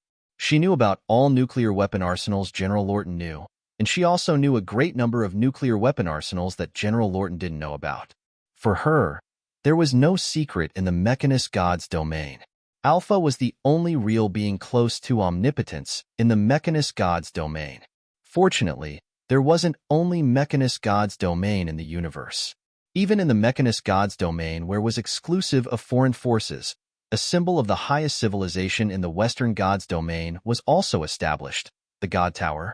According to the planning of elves, Alpha entered the God Tower in the identity of a newborn god, and she felt happiness there from the bottom of her heart. No wonder that the elf race had a lot of legend-ranked members. They clearly knew what a legend-ranked god would like. There were too many unknowns and mysteries in the God Tower, and in the Endless God's domain, there were a total of 7 such towers. Alpha soon found something she liked in the God Tower. She found the stage that could make her feel excited. The Starry Sky chessboard. Even though her computing power was thousands of times stronger than her opponents, she still couldn't control everything on the chessboard. Alpha liked this place because it was a stage where she could release the limit of all planet quadrant computers. From the moment of defeating her first opponent, Alpha had found that her inner desire kept expanding. She wants to win, to be the strongest chess player on the stage, to prove that she is the strongest Star Go player in the Endless God's domains. This stage was infinitely broader than the Mechanist God's domain, and each game was full of countless variables. To Alpha, there was no stage better than the Starry Sky chessboard for her in the universe. Win. Winning all the way, Alpha was greatly satisfied. No matter how many times she played Star Go, she wouldn't feel bored. Finally, she was only one step away from the highest throne she longed for. Then, the final game began. She met that person.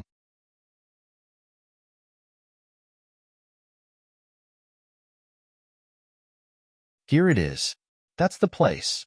Alpha's body shivered slightly as her face blushed. Her real body was in the God Crystal. Even if thousands of legend-ranked beings attacked the God Crystal at the same time, it wouldn't even have a crack on its surface. Because of this, Alpha never experienced what pain was. However, a cloud in the sky let her understand what pain in your heart was. She brought despair to other players, and now, she returned 10 times the pain to her. For the first time, she experienced what powerlessness was. For the first time, she found that she still had so many shortcomings. In some sense, she had taken away countless first times from Alpha. Now, she was back in the memory of the game, feeling the countless first times she had lost again. Pa, pa, pa. Every sound of chess piece fell on the chessboard was like a hit at Alpha's heart. To Alpha, there was no more powerful stimulation than these soul-stirring sounds. Compared with the Spurs' eternal green, eternal blue, eternal red felt in their dreams, the pain Alpha felt now was 1,000 times stronger. At first, Alpha was still awake. Her hazy eyes still looked at the chessboard dispassionately. In the middle of the game, she started her counterattack, and she thought that she had full assurance of success. However, it was just her imagination. All her programs and all her deductions were wrong. Pa. Yunshi's star-breaking began. This series of attacks completely destroyed all her pride and self-confidence, and also denied all the formulas she had established before. Defeat. Like a girl who had been stripped of all her clothes, she had not even the slightest resistance. Throughout the physical and mental pain, she struggled confusedly and finally found that this was completely meaningless. She lost thoroughly, and she didn't even know why she lost.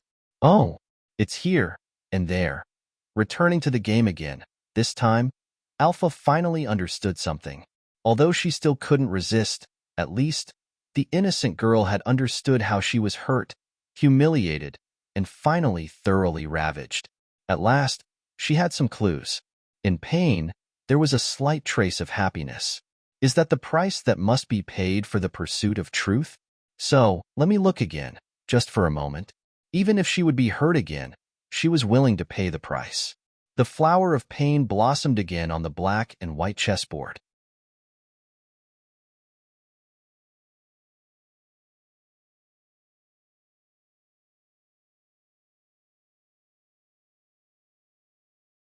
She gazed at the countless data flows in front of him. Ununderstandable, unacceptable. He didn't even understand what they were. Unlike the database of other planet quadrant computers, Alpha's database was so huge that she couldn't even understand what he was looking at, as if he was a person being drowned by endless waves alone. This was the field of the legend rank, the sole impact of Alpha's mind. No, my brain is going to blow up. She felt the endless information, showing a crying look on his face.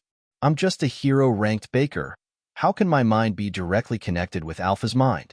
Alpha's information was thousands of times bigger than any common legend-ranked beings. How could his mind withstand it? Did I really defeat this monster twice on the Starry Sky chessboard? Shuffle. At the moment when she remembered the Starry Sky chessboard, the scenery in front of him suddenly changed. He jumped out from the endless flow of information. A black and white chessboard with endless stars as the background of the stage. He became a cloud in the sky again, returning to his home field. You're here! Alpha felt the pain and looked at the familiar figure on the other side of the chessboard. It was this figure who made her understand what pain was and what failure was. Alpha. She stopped on the right side of the chessboard and looked at Alpha. For some reason, when he came to the Starry Sky chessboard, all his tension naturally disappeared and replaced with a feeling of ease. Just standing here, his mind that had just been impacted by the endless flow of information had recovered. Just like the time when he stepped on the stage as a newcomer, playing Stargo with the Ruby Princess, the God of Wisdom, and Cyber Elf Alpha.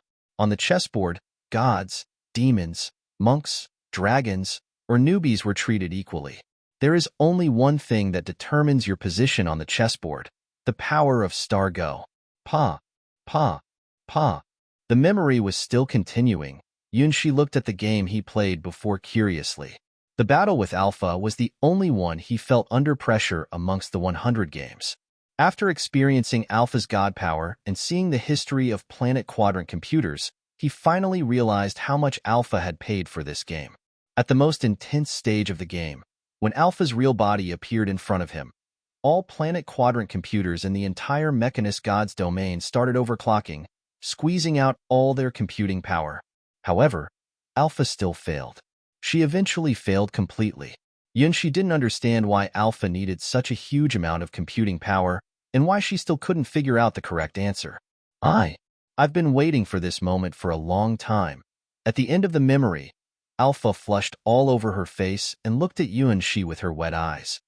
She had a bad feeling. Play with me. Let's play Stargo again.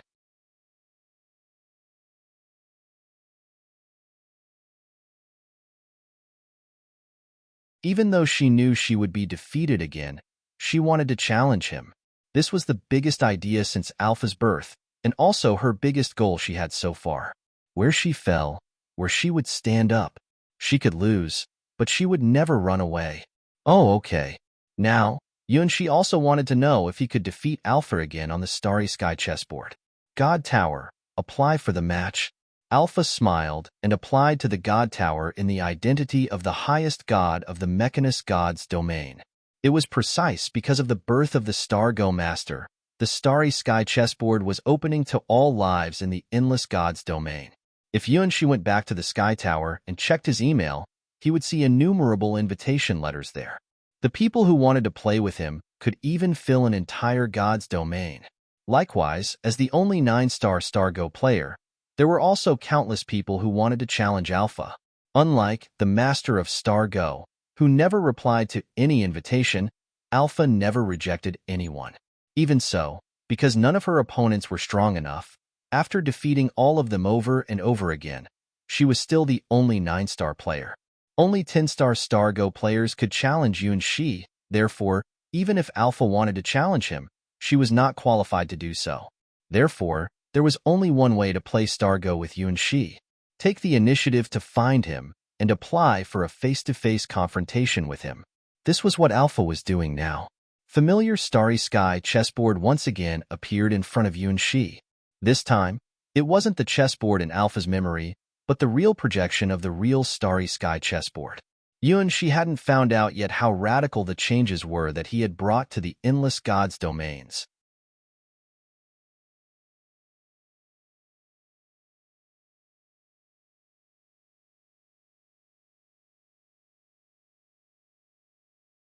At any time, anywhere, Alpha could summon the starry sky chessboard to play Star Go. This was the privilege of all high star point Star Go players after the starry sky chessboard was opening to the endless god's domains. Orphina the Ruby Dragon, Norn the God of Wisdom, Cyber Elf Alpha, Black Mage, Duke Rome, Maha Mystery. These Star Go players were recognized by the starry sky chessboard and were qualified to summon the starry sky chessboard outside of the towers. Originally, only a few legend-ranked beings had the chance to enter the starry sky chessboard. Now, Star Go was popularizing in the upper class of the endless god's domains at an incredible speed. Among them, Cyber Elf Alpha was the craziest one. As long as anyone applied for play Star Go with her, she never rejected any of them and crushed all of them on the chessboard. Whether the opponent was a newcomer or a veteran who had fought many times on the starry sky chessboard, none of them could stop shaking after hearing Alpha's name. The invincible Alpha, the malicious Alpha, the atrocious Alpha. At lightning speed, Alpha became well known amongst all Star Go players.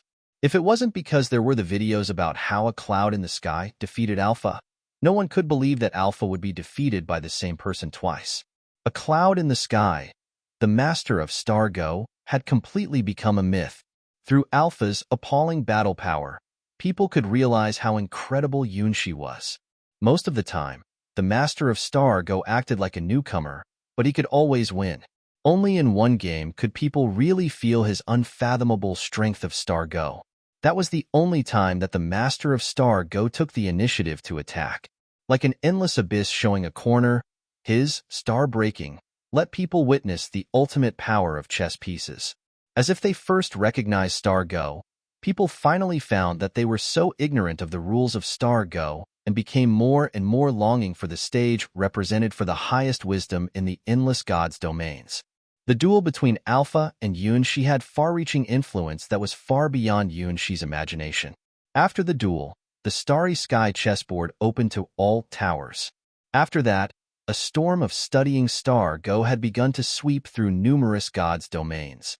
Before Alpha and Yunshi appeared, just at the moment their names appeared on the display panel of the starry sky chessboard, which attracted countless people's attention. This was the position that everyone could see, where it was high above the chessboard and could look down at all living beings. All Star Go players would see that position after they entered the starry sky chessboard and knew that that position belonged to only one name, one person.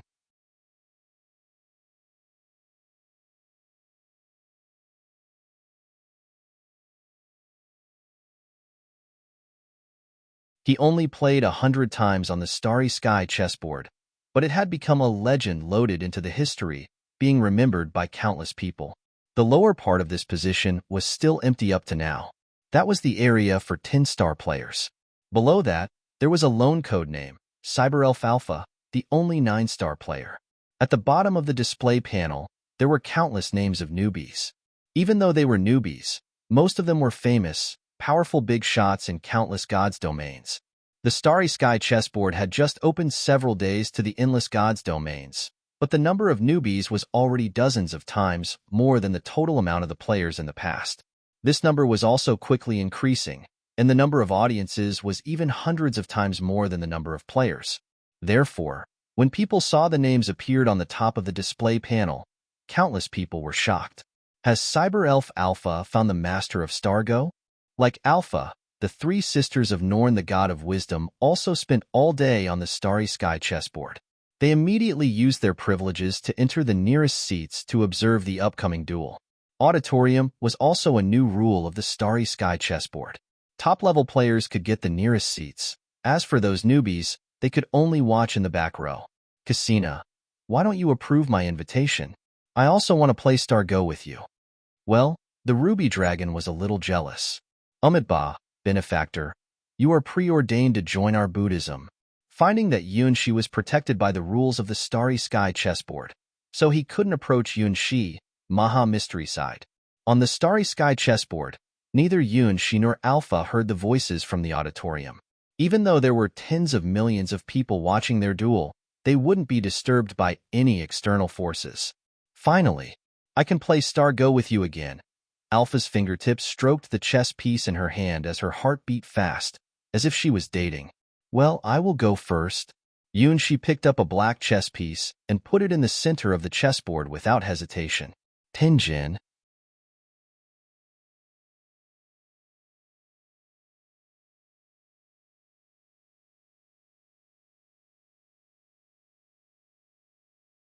Game started.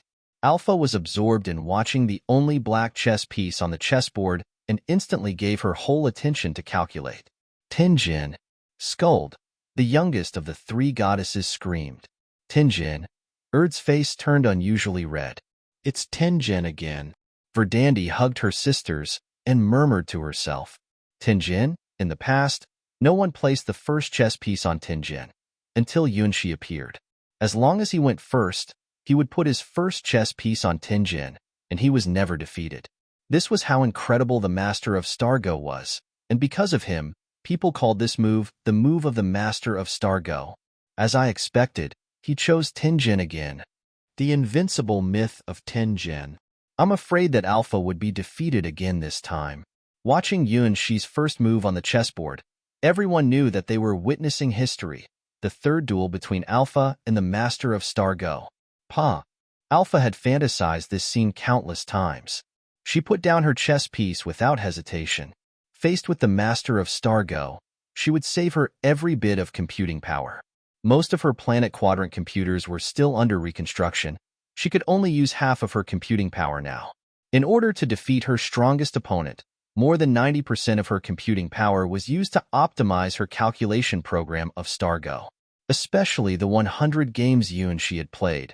She had analyzed them countless times. She herself was also accustomed to putting her first chess piece onto Tinjin, but was only for a simple reason: to defeat her opponents at the fastest speed. A cloud in the sky was different from her. His moves contained some higher rules that she didn't understand. If she continued to launch an attack and defend battle around Tinjin, she would be undoubtedly defeated again this time. At least, with her current computing power, she should avoid doing this. This time, Alpha changed her tactics. She put her chess piece on the corner. Don't she plan to stop the master of Star Go at Tinjin? Yes, if she also chose to put her chess pieces around Tinjin, she would have no chance to win. Watching the game, Orphina the Ruby Dragon and the three goddesses made the same judgment. In fact, they had analyzed Yunxi's style countless times, and they had the same conclusion as Alpha. No one should launch a battle around Tinjin with the master of Star Go. It was tantamount to committing suicide. The best thing to do at this moment is to quit. If they don't fight against him, they won't be defeated. At least, they would avoid this from happening at the beginning of the game. Pa. Whether it was Alpha or Yunxi, they put down their chess pieces quickly. Alpha had prepared for this moment for a long time, so she could be so fast.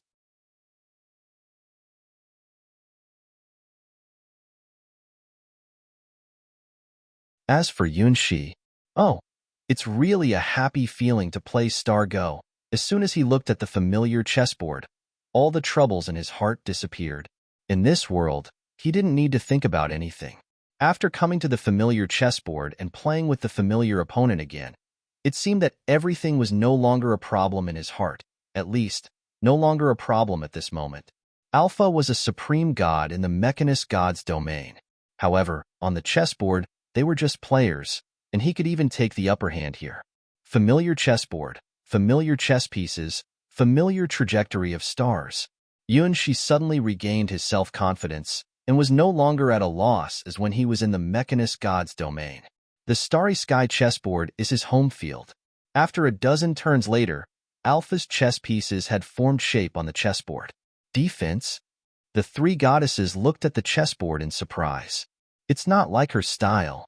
Orphina had been defeated by Alpha a lot of times. Naturally, she was familiar with Alpha's style. She was also surprised by Alpha's new playing style. Like an iron wall, her chess pieces formed a flawless defense on the chessboard. This was the tactic Alpha prepared for Yunxi. Codename Iron Girl.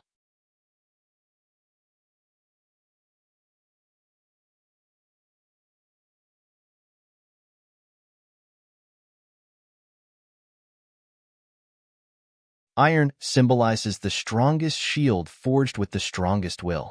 Maiden is the sign of perfection and flawlessness.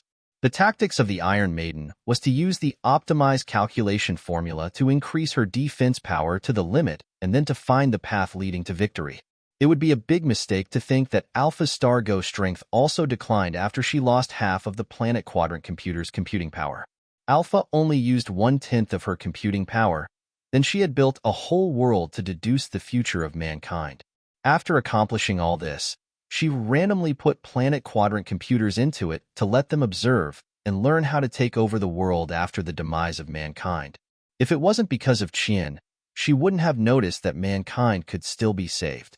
As for the remaining 90% of her computing power, she put all of them into calculating the rules of Star Go, seeking for the slim chance to defeat the master of Star Go.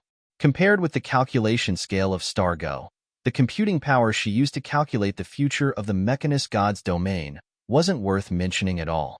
In order to defeat the master of Star Go, Alpha wasn't fighting alone. Countless engineers and alchemists in the Mechanist God's domain worked day and night to optimize the rules of Star Go, and all of them had a copy of Yunxi's 100 battles on the Starry Sky chessboard. Now, Alpha's computing formula had been updated to the 3rd edition, which was 10 times more efficient than the original version. With the current computing formula, if she was facing her old self on the Starry Sky chessboard, she could defeat her old self easily. Actually, she had had the potentiality to upgrade to the 10 star points, but the levels of other players were too low. Even if she defeated them 10,000 times, her star point wouldn't be upgraded to 10 under the new rules of the Starry Sky chessboard. The only person who could let her upgrade on the Starry Sky chessboard was right in front of her. He was her ultimate challenge goal. She could see Alpha's changes and feel her strong will contained in it. Well, how to describe it? He felt as if he saw a young girl who was wearing hard silver armor, holding a huge tower shield over her height, and looking at him carefully. Her only ability was multi-overlapping defense, which was so indestructible at first glance. To attack her, he would have to break her large shield, then break her flawless silver armor, and finally break the girl's determined will. So, attack it, even if it was Yunxi. When facing such a strong defense, he felt a little tricky. However, as long as he was still on the Starry Sky chessboard star chess, nothing would be a problem. Even if she was an iron giant, she couldn't block his attacks. Yunxi started. Game starts. Alpha's Great Crisis. Come on, Alpha.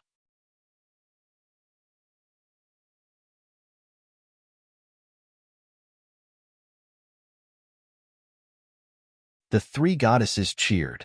Anyway, they didn't have a good impression of the master of Star Go. What happened when they played Star Go with Yunxi was the most shameful memory in their lives that they would never tell anyone about it. Cassina, come on. Well, Orfina was the master of Star Go's strong supporter. She just didn't know that he wasn't the sheik she loved. Alpha's body shivered slightly. Her newly formed strategy was being challenged. No problem. My defense had only been reduced by 1%. It's still under my control. After calculating again, Alpha decided to continue to strengthen her defense. In response to the situation on the chessboard, Alpha's chess pieces blocked the attacks of Yunxi's chess pieces and seized a larger place on the chessboard. According to the rules of Star Go, those who occupied more places on the chessboard would become the final winner. Yunxi continued to attack with a strange smile on his lips. Lost 2% of my defense? It's still acceptable. Alpha calculated and continued her strategy. Yunxi seldom attacked his opponents in succession, but this time, he took the initiative to launch his attacks. Alpha's body trembled all over, and her logical circuit warned her strongly. 4%. Alpha gazed at the chessboard. Surrounded by starlights, her chess pieces were being crushed and destroyed by some invisible force. As time went by, her defense should become stronger and stronger. In terms of data, The defense power of her chess pieces could grow by about 10% in every round. It was a super large formalized series of moves initiated by Alpha, which had never appeared on the Starry Sky chessboard before. As time went by, Alpha even had the confidence to block all attacks from Yunxi's star breaking. Undoubtedly, Yunxi didn't use star breaking this time. The algorithm he was using was still concise. He wouldn't use any complicated algorithm because he didn't have strong computing power, which had been proved when he was practicing Yunhai's quadrant sword. What he could do was pupil-level multiplication. Well, at least for Yunxi, that's how it works. 1 chess piece equals 1. 2 chess pieces equal 2. 3 chess pieces equal 4. 4 chess pieces equal 8. You're tuning in to the Romance Rendezvous YouTube channel. We're so grateful for your support, and don't forget to subscribe to join us on this incredible journey through captivating stories.